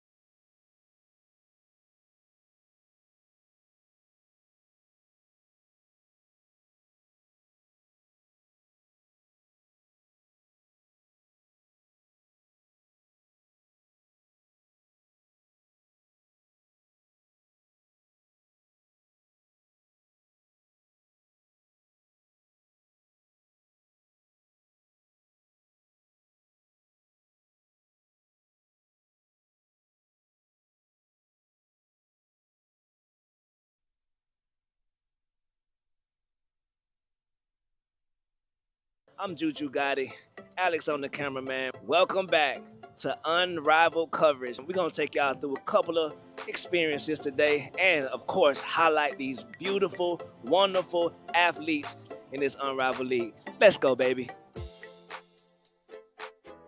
Don't turn the TV off just yet. Unrivaled is live in effect, baby. No crowd has been like this Unrivaled crowd. Brothers, sisters, every fan in here is screaming to the top of their lungs. Hey! Unrivaled League. Got a lot of haters, but them haters ain't got me. We had to step outside because there's too much action going on inside, man.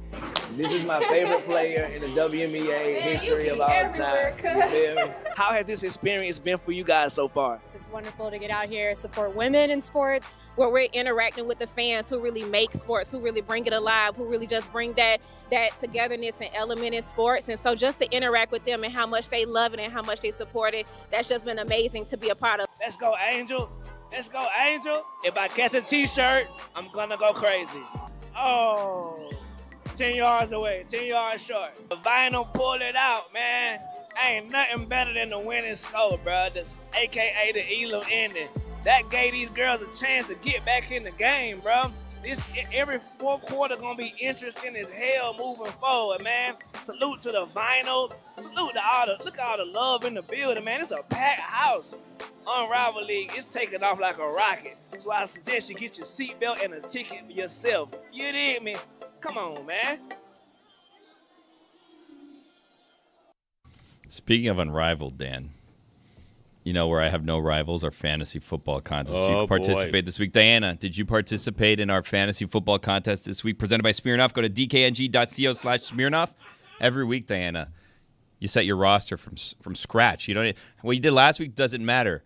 Every week, new teams. Clean Next week, slate. new team. Clean Yep. slate. Doesn't matter. Yep. I finished 195th place last You week. have Thank no you for rivals. asking, Diana. No Yes. rivals. Some would say I had 194 rivals last week since I finished 195th place. And I say, guess what place I'm in next week? Right. First right now. We're all tied for first because it starts anew. Speaking of new, is your hair new? Your hair looks different Is today. your hair new? Yeah, your hair looks different New today, hair. doesn't What it? is that No. all about? Go to dkng.co/Smirnoff. What question is that? Presented by haircut, Smirnoff, that's the world's all. #1 vodka. Please drink responsibly. Just making conversation. Right. Yeah. Hi, Billy. Is Hey, your how are you? hair real or is your No, hair not real. No, I not didn't real. say Not that, Dan. no. Dude, It that's looks different. real hair. Different, and It looks not everyone different today, notices. yeah. I Haircut, mean, yeah. give Billy some Just credit for asking noticing. question. Yes. Thank Something you, different. Billy. Thank you. No new hair. Same hair. Real? Hair I've always had on my head. I think I just styled it a little different. It's been a crazy couple hours. this week, knowing that not only are we dealing with the playoffs, but we got coaches getting hired and so just chasing the stories around. So this is the best I can do for you guys today. I hope it's good enough for the show. All right, same hair, but new coffee mug. What's going on there? What happened? Well, there's actually a story behind this. So if you see, it says, "To my jelly, Diana." Oh, so cute, right? So we got these mugs as a wedding gift. When Kevin and I got married, he's got the peanut butter. It's like, I guess he's the peanut butter to my jelly. I don't know. In my house, though, these represent something that he needs or wants. Okay, so he uses these mugs as mental warfare. Most of my mugs are like regular things that say like best mom ever and, go NFL, whatever it says.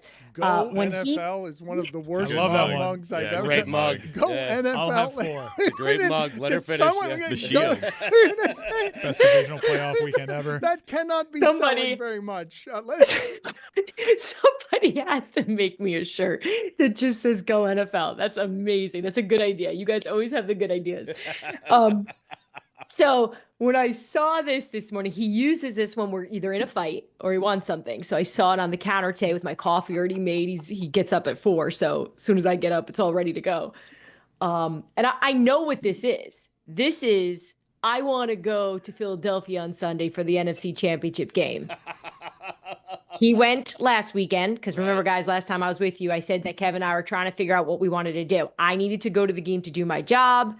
He has season tickets with his family. Oh, but Diana, you've got pretty good clout here, do you not? You have some ability to you have some ability around your objectivities to really treat your husband to the time of a lifetime here, but only through your access and connections, correct? Correct. So I would argue that watching that game on Sunday was actually better at home. So I feel like I did win because according to him, it was very cold.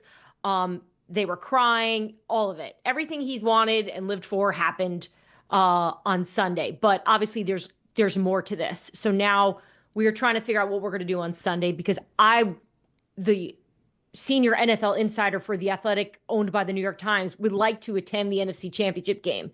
But he feels that he needs to go. So this is the first sign. He has not said it, but I just know what this is, that he's going to come home tonight and think that this puts me in a good mood. I obviously have a very low bar for what I accept in this home, that this gets it done. Like a dumb peanut butter and jelly mug can work me, but he knows. And he worked me on Sunday, and he's going to probably do it again this week. I think that we should do a relationship show with you and your husband because I love him. I believe, from what I can tell, obviously you never know what someone's relationship is, but they seem to have a really, really cool and fun relationship that must make Diana crazy. I don't know if it's cool. It's very procedural. It's very logistic. We have 2 kids, obviously, as you know, so we are trying to make this work. We actually say this all the time of like, we just got to get through the day. And then when the babies go to bed, then it's our time. Guess what our time is? Yeah, nothing. Me in the basement tweeting. Yeah. Him upstairs watching Netflix. Yes. So Expecting Eagles tickets, though. Yes, and you working 20 hours a day because the economy must be funded, and it is hard. It is hard work in the information business. yeah, and asking me if I spoke to Saquon or if Jalen texted me back. Like just like actually has the nerve right now to ask some injury updates through this. But Diana, explain to the audience, okay? Because I really want people to understand. I think Bills Mafia is as strong a fan base as there can be in terms of passion. And, of course, all fan bases are a little bit crazy. But when you're watching Rams and Eagles and what is going into that furnace is Jared Verse telling you, I hate those people. They're not the smartest. And they're not. And they know it. They are cave people who really love their team, and they especially love that their meathead coach is beating teams to death with Saquon Barkley's thighs. They also really love to hate their team. That's correct. Yes. If they lose, they were firing Sirianni the last 5 minutes of the game. So, Diana, explain to America the Eagles fan. The Eagles fan, after Nick Foles wins MVP of the Super Bowl, beats Tom Brady as the backup quarterback. That Eagles fan. I've always said that. I always thought this fan base didn't necessarily care about the name on the back of the jersey. They care about the Philadelphia Eagle emblem on the front. That's all they care about. It's just about the Eagles. It doesn't matter who's in that helmet, even though they love their athletes and they say they do. And, when Bryce Harper enters any room, it's like crazy.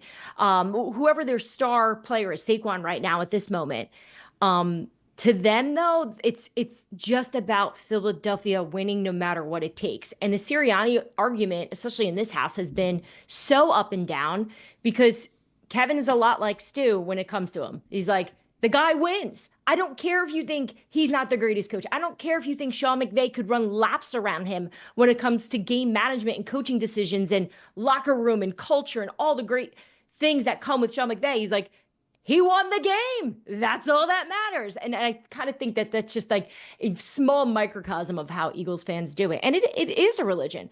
I married into it. So I've told you guys on this show before, I grew up, I was a big Yankees fan. We're a baseball family.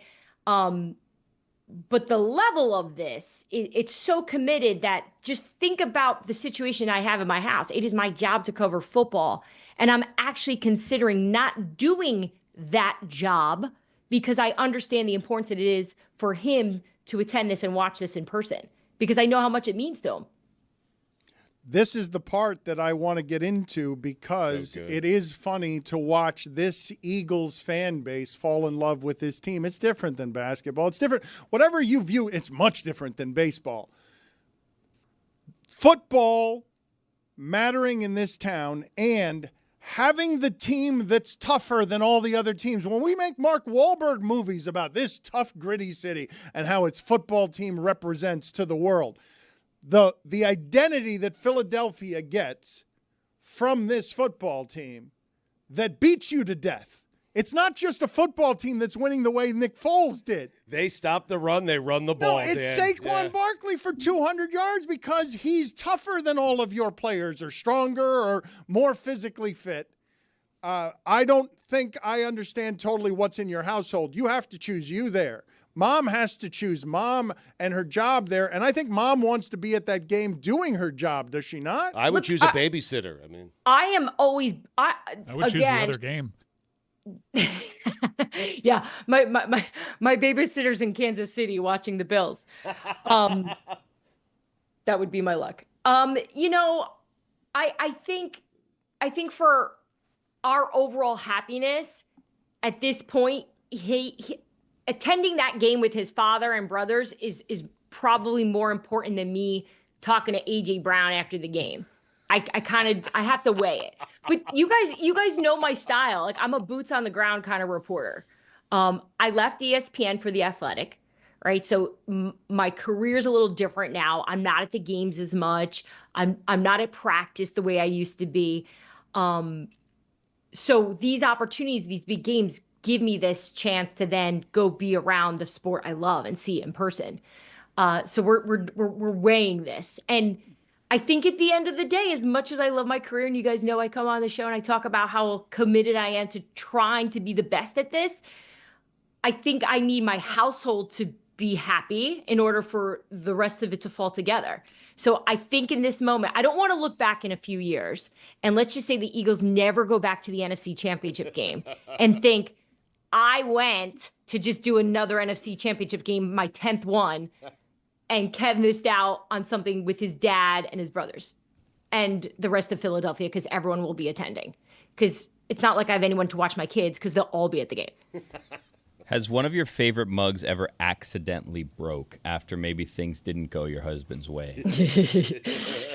Things are thrown around in this house, no doubt. You know, it's funny. I saw Big Dom a couple weeks ago, and he said to me, he's such a good guy, and he's like, if you ever need anything, you call me. And I was like, a nanny?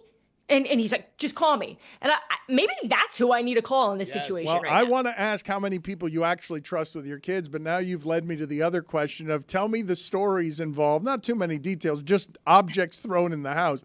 Because if you've dated a lot, you told us that you dated a lot of Tommy DeVito's agent. And if that's like, that doesn't seem like something that necessarily has a full harness on its emotions. It feels if that gets angry, that might get a coffee cup thrown across a kitchen. if it was my mom saying it, she would not say I dated a lot. She would say she was dating every Tommy, Dickie, and Harry, everyone. She couldn't find anyone. And by the way, and it's funny, I know we've talked about my mom on the show. You would think my mom would side with me in all this, right? She, to her, it's like, oh, he's got to go to the game. It's like, oh, now you care about the Eagles, Camille? Now you're all in on Philly? When I was marrying him, you weren't too sure. Now it's all about Kevin. But that's just like that old school mentality of if the husband's not happy, no one is around here. Apparently, it's rubbed off on me. Well, I was going to say what a testament to love you are that you would put your own pride down in the name of. What a lovely thing in the city of brotherly love for you to say him to see that with his family. I can't deny him that for my job, even though I'm the bread earner in this family.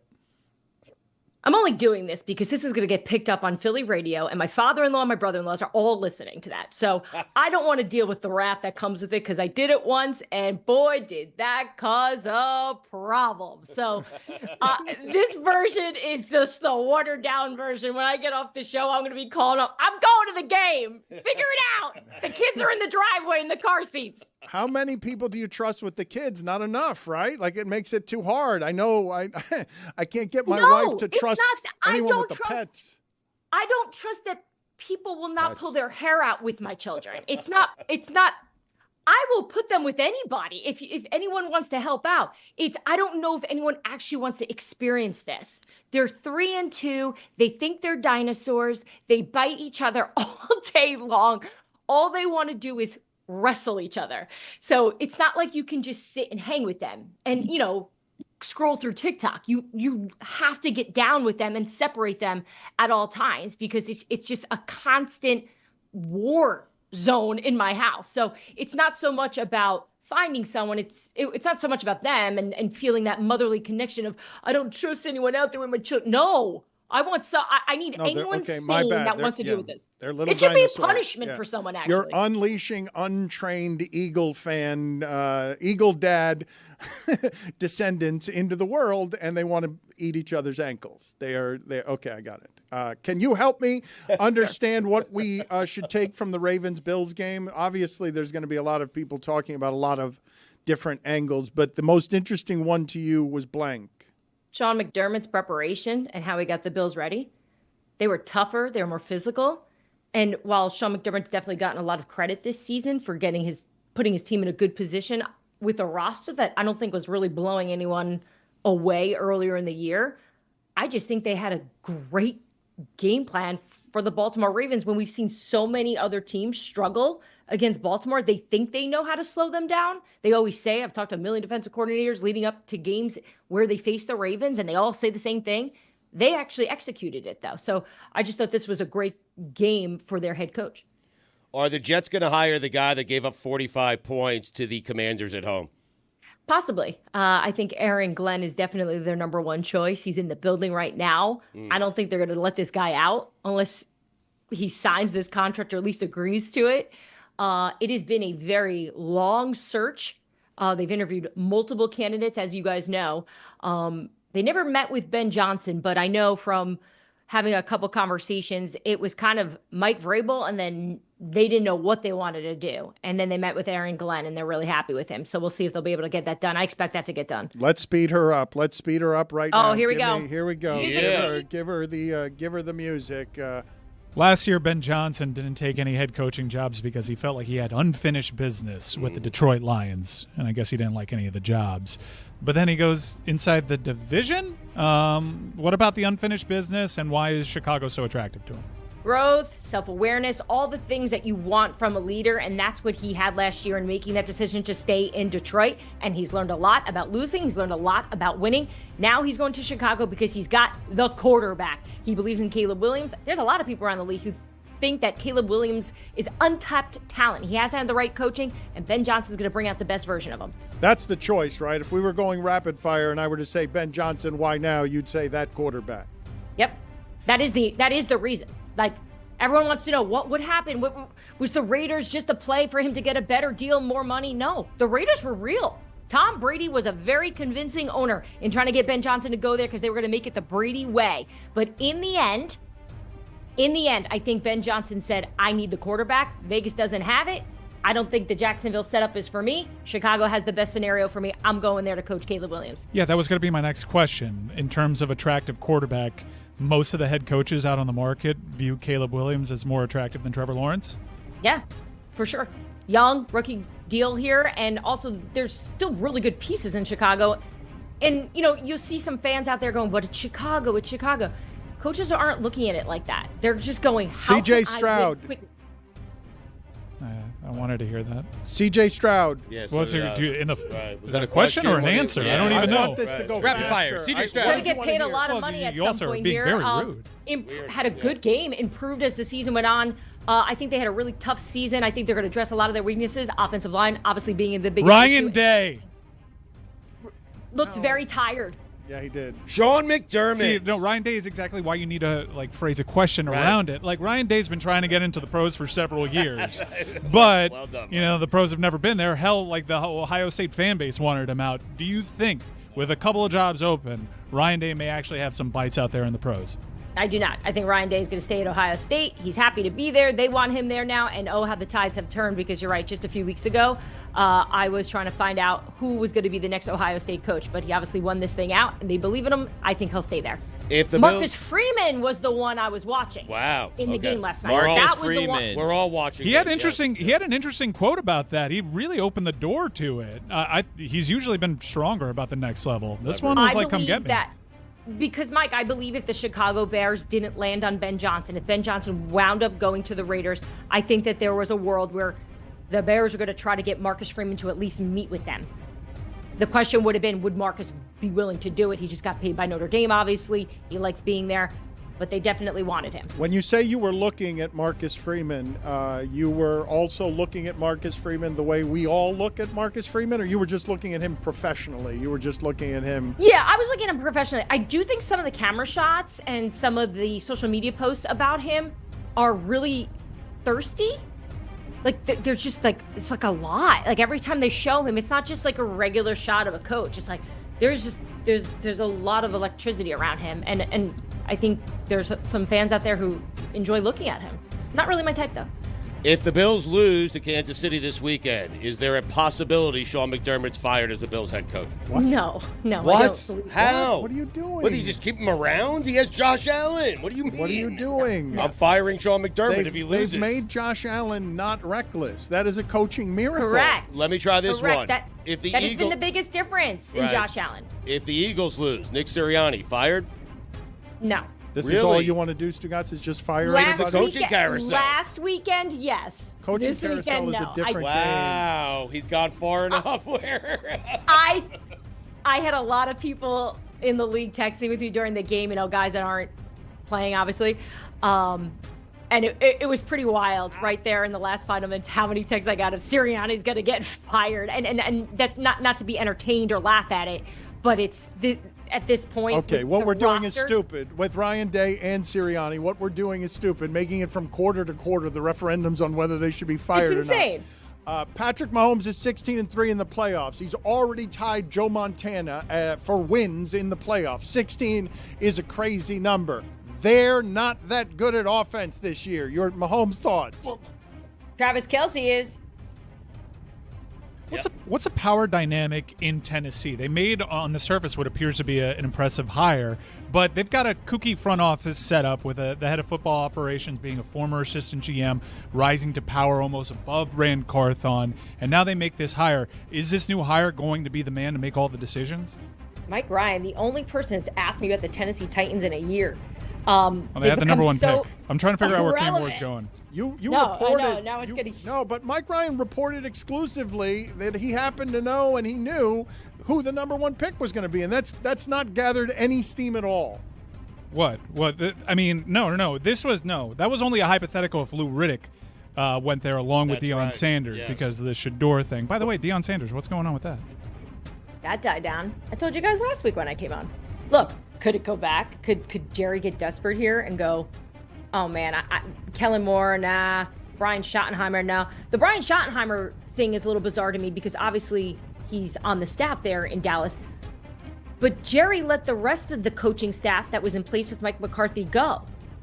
right? So some of these guys are getting jobs as assistants on other teams now. Some are unemployed.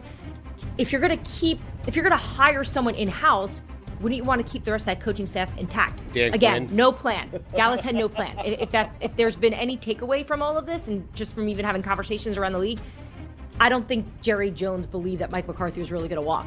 Dude, Jerry Jones is not getting enough crap for this. You got Kellen Moore, you got Quinn in the NFC Championship game. You had Derrick Henry have this great season. They didn't really address the running back. They didn't meet with Ben Johnson. They didn't meet with Mike Vrabel. The two top dogs, they didn't go after because he hadn't made a decision yet. And I do believe that Jerry thought that he'd be able to work out a deal with Mike McCarthy, which is why they're behind the ball on this. When it comes to Jerry Jones and however it is the game would pass you by, wouldn't it be in your 80s, just like that? He should just be an actor full time. Wow. He's got all the power in Dallas. He's the one running everything, is he not? He's the reason that everything stops with him. Yes, he's got too much ego. He's the GM. He's got full control. Absolute full control. Just why you're going to see the Kellen Moores and the Brian Schottenheimers get these interviews, because these are the type of these guys have personalities that they understand the owner, right? That's the biggest challenge in working in Dallas, is getting how this is going to work. It's not like any other operation. Just look at the post game. The cameras are around Jerry. They're not even around the head coach. It's going to be like a competition. But if you're cool with that, if you get it, you understand it, Jason Garrett, Mike McCarthy, you can make it work. Make it work. I'm going to speed you up here in a second with just quick topics, but go ahead, Billy. Ask Diana something right before I do that. Is Spags ever going to leave Kansas City, or is he kind of waiting out Andy Reid? Because, last year was the Andy Reid maybe thinking about retirement. This year we haven't heard any of that. No, you shouldn't. And I spoke to Andy in the summer about it, and I thought he was going to give me more of I've won so much. He is so rejuvenated and energized. Why would you retire too if you've got Patrick Mahomes? So I don't see Andy Reid retiring, on top of the fact that he signed a 5-year contract in the offseason. But for Spags, I think he'll continue to just get shots at head coaching jobs. I just don't know if he'll be able to land one. And I don't know why. I don't know why.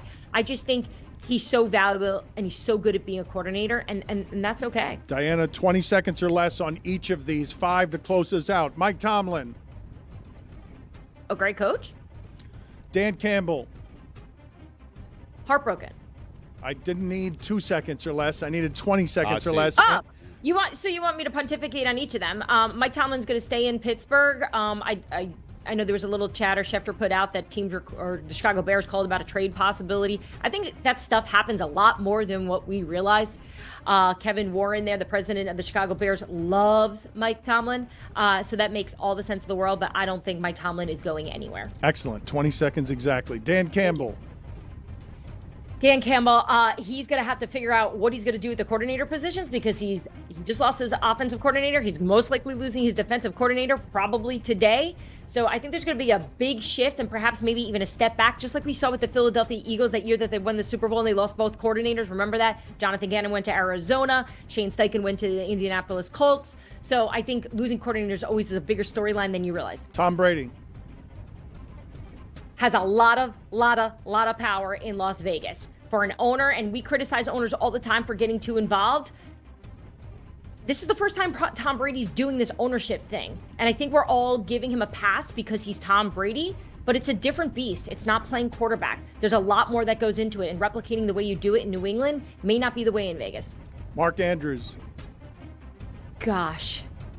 He's going to wake up in May sitting by the pool with his kids, just relax and go, oh my God, I cannot believe I dropped that. I can't believe I let that ball go. I think that's one of those situations, those things that lives with you forever, but he's still one of the greats. And it was just surprising, and it stinks for him. He's not. CJ Stroud. He improved at the end of the year. I still think he's a really good quarterback. I think what we saw last year was pretty magical. Obviously, Jaden Daniels came out here in his rookie season here and blew that away. Perhaps the best rookie quarterback performance we've ever seen. But I think CJ is still a really good quarterback. He just needs some protection and another weapon next season. Dan Campbell. We already did. Ryan We Day. already did C.J. Stroud. I mean, No, was we that a didn't. follow-up Was to that- C.J. yeah. Stroud question? Thank you for providing more detail on where you were Keep going with going. that. Let's keep going. More. See you later, Diana. Good talking that's to it? you. Yes, I'm glad you enjoyed it enough here. I I love NFL. I want to do that show with your husband. How do I do the relationship show with you two? Because there are unrelenting landmines all around you guys trying to sort this out as his emotions get in the way of your job. I know. You're right. We don't have a cool relationship. We really love each other and we get each other, but this football stuff it's garbage. It's ruining us. Like, I can't wait for this season to end. It has nothing to do with the pressure of being an insider. I love my job. It's going awesomely. I just need some reprieve. I need to just chill. So let's go. Let's just get to free agency here. Diana, Then he goes away. Good seeing you. Nice seeing you. Love you guys. Always nice seeing you. I want to do more with her relationship. There's a lot of funny stuff there. Let's see if we can get her husband Maybe she on. doesn't, though. Maybe not, but let's see if in the next 2 weeks her husband wants to come on with her. It's time now, belatedly, for Stugotz's weekend observations. It is time for Stugotz to share his game notes. No one in the media will tell you what happened better than my boy Stu. Weekend observations, wrong sounder, are brought to you by Miller Lights. Dan, I'm not sure what the end of time will look like, but I think we got a glimpse of it over this past weekend. People sobbing, spilling out their secrets, letting everyone in their life know how much they love them. But Dan, after roughly 12 hours, order was restored and the world was saved. Because Dan, just like that, make no mistake about it, TikTok is back. That's right. Did you see the reaction to this? Threatened to My ban- kids were crying. Threatened to ban it. That's how you win young people. Just give them their sugar back. Pretend like you were going to cancel it, and then give it a 75-day reprieve, and you can be emperor too. I told my kids to have a conversation. Talk to one another. Do something. Get your face out of the damn phone. Lost the hub down here. You don't see me being a baby. We're back. No, we're not. No. VPNs are, though. If you ever wondered what Spags dreams about, it's that Texans offensive line. Bad. Eight sacks. Bad. 8 sacks, and you guys are going to tell me C.J. Stroud has regressed. That's why I was badgering poor Diana about C.J. Stroud. Do you realize that's a career? Twice, yeah. That's a career high for a quarterback being pass rushed during a game. It's 23 times. I'm going to institute a fine every time you say pressure up the middle, though. I got it. Every once in a while, Jared Goff reminds you why Sean McVay traded him. They should trade for Stafford. Trade back? Put it on the poll, please, Juju at Le Batard Show. Should the Lions trade for Stafford? If your city has Eminem, you don't let LiAngelo Ball perform at halftime. You don't. Mike, you don't. It always has to be Eminem. LiAngelo Ball. They might have been saving him for the NFC Championship. Yeah. I heard somewhere that he's going to win a Grammy this year. Was Detroit, LiAngelo? put it on the poll, Juju at Le Batard Show, was Detroit saving Eminem for the next game? To the people in Group 7, stop trying to board my plane with me in Group 1. You're in Group 7, you're in Group 7. I don't know what to tell you. You want to be in Group 1, then buy Group 1. I mean, Living that Group 1 life, huh? yeah. Well, I mean, yeah. I am. I don't, lollygag and come in late and board with all the Group 7 people. I board with Group 1. It's my group. Well, you're doing something. What airline are you flying here? Because Group 1, United. is it first? Oh, so it's first class. You're Group 1 because you're first class. You're telling everybody you're first class and they're not first class. I'm military. Active? You're active military? We Just don't put know in a about uniform, it? Dano. Is Yeah, this how my we're trick. learning Yeah. that you're a spy? Yeah. You're revealing to us that for all these years, you've been inside the government fighting secret causes Dan, on behalf of the military. When you go in a military uniform, do you think someone's going to dare have the audacity to ask for your ID? You know what? We've got to do that. We've got to go. We've got to do this. We've got to have Stugotz go to get first class in a military uniform that he bought at La Casa de los Trucos over here on Calle Ocho. I was going to ask, where is We that? have to do that. We have to get Stugotz in a Group 1 without paying for Group 1 because he's simply dressed as the military. Donald Trump getting TikTok banned, only to then take credit for bringing it back. It's so good. Donald Trump. It's great. The Stugotz is strong in you. It's just a great move. Jake Elliott, the rare missed extra point that doesn't come back to haunt you. How about that? He pulled it off. Josh Allen doesn't run into an end zone. He bulldozes his way into an end zone. He does. He never just runs. It's never a glide. It's always, I got to find someone. I'm going to find the contact, and then I'll find the end zone. He gallops. He's good. Also, game manager. I do actually wonder how it must feel to try and tackle him in the cold. He seems hard to tackle. I mean, imagine tackling Derrick Henry in the cold. Yeah, him or too. anytime. Yes, agreed. But I'm just saying I'm used to it, at least with my running backs. A little hard to tackle is kind of the job description. Quarterback, not as much. Dan, I thought of more names of people in sports and entertainment if they were vegetables. Oh, well, Dan Sprouts.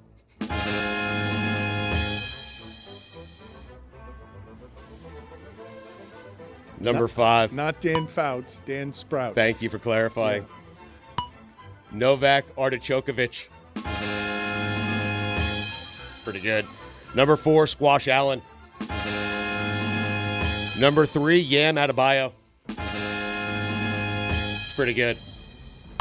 Number 2, Veggie Miller. Number 1, Oprah Winfrey. Here come the Capitals. It's not an athlete. I said entertainment. Oh, okay, there you go. Veggie Miller. Come on, that's good. Veggie Jackson? I mean, Mr. October. Veg. Hey, Jimmy Butler. If you put out a Michael Jordan statement and show up to a game in a Michael Jordan jersey, you can't lose by 20 points at home. And not score 20 points by himself. I think he had 18 that night. You can't do it. The over 20 was plus 300. Yeah. Sammy Sosa inducted to the Cubs Hall of Fame. It's about time. Is it? Slamming Sammy. Is that right? Yeah. Okay, so we've decided, never mind about that whole cheating for 30 years thing. Okay. If they ever put a statue of Sammy outside Wrigleyville, the bat has to be corked. You agree, right? Yes. It should be made of cork. I think it should be the bat exploding. He'd have a statue unlike any other. Weren't there like gum balls, rubber balls in the bat? Yeah. Yeah. Just All spewed all over chopped the up. field. Yeah. The Eagles drafting the entire Georgia defense. How'd he play? I got to speed him up here, huh? Well, can we just go back a second, though, and just make the statue rubber balls just falling all over the Super field? balls, not gum balls. That would be. Yeah, I'm sorry. That wouldn't work. I just think about that. Filling your ball with sort of gum ball, rubber balls that, what else how would you describe those? Super balls? I think that's what they're called, super balls. Yeah, right? super balls. What about Yeah. springs? Why did no one put springs in their bat? Deep dish pizza isn't food. It's a commitment to feeling terrible in a couple of hours. But it's so good. Guess what? If I can't inhale 3 slices in 10 minutes, it's not pizza. What? It's not. It's not. All right, we'll circle back around. I'm not trying to commit to pizza. I'm trying to eat something delicious and do so quickly. That's what I'm trying to do. Deep dish is so good. Yeah. Top 5 things I like to inhale. Number 5, football. Number 4, game 7s. Number 3, 3 slices of pizza. Number 2, a chicken parm. Dan, take a guess what number 1 is. I don't know. A heater. Watch out for the Grizz. It was right there in front of me, and I missed it. Yeah, I mean, how could you miss it? My bad. Yeah. How about the Grizz, though, huh? Yeah. Watch out, huh? Keep an eye on Anthony Edwards at around Valentine's Day. I mean, Ja Morant should be the MVP, no?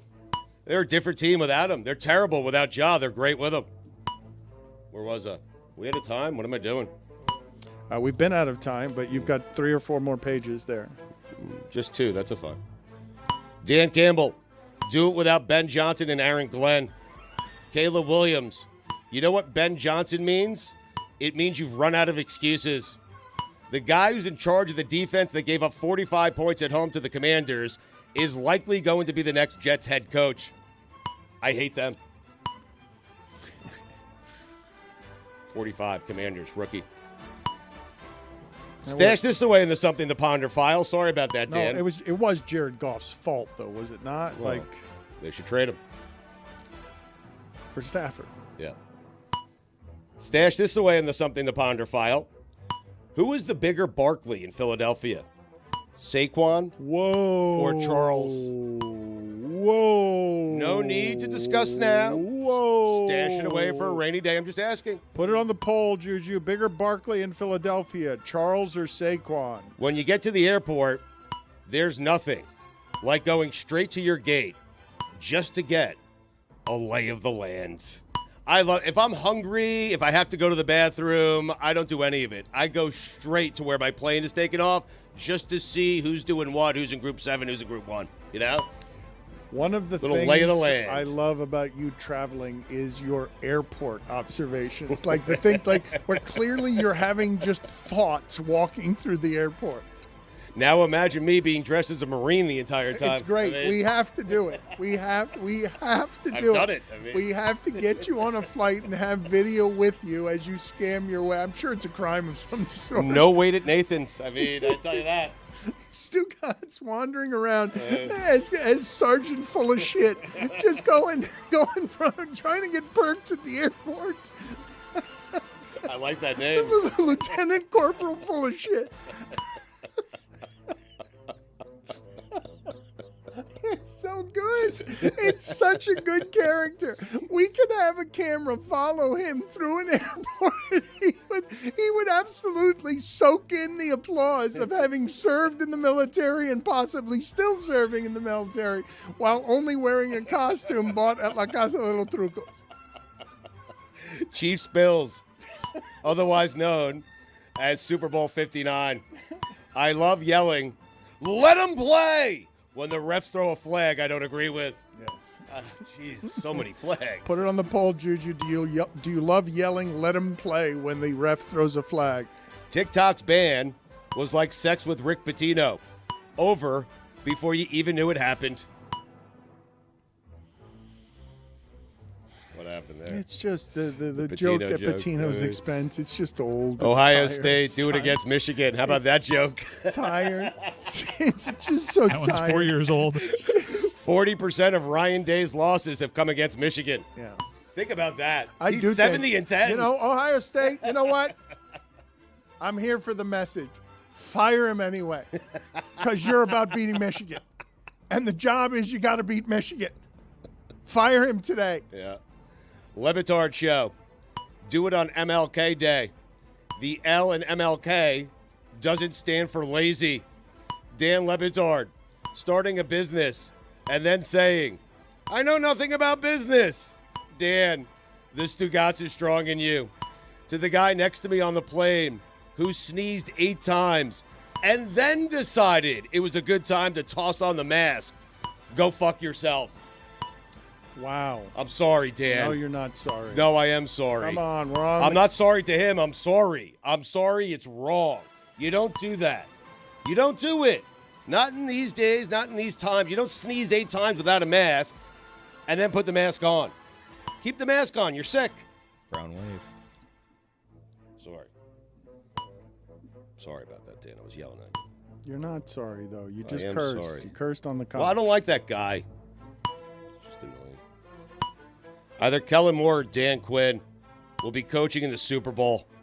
The Cowboys had both of them in their building. It's pretty bad, man. The Jerry Jones thing is funny, no? It's crazy, yeah. He runs everything. Oh, he ran it right into the ground. Yeah. Cowboy fans, I'm upset, man. The whole sneezing thing, it got me. Because I'm not feeling good now, Dan. I'm not. Cowboy fans, welcome to hell. And while you're at it, say hello to Art Briles. Dan, those are the weekend observations. I'm Deep sorry. dish is good. Oh, Deep it sucks. dish is it's good. It's terrible. It's a commitment.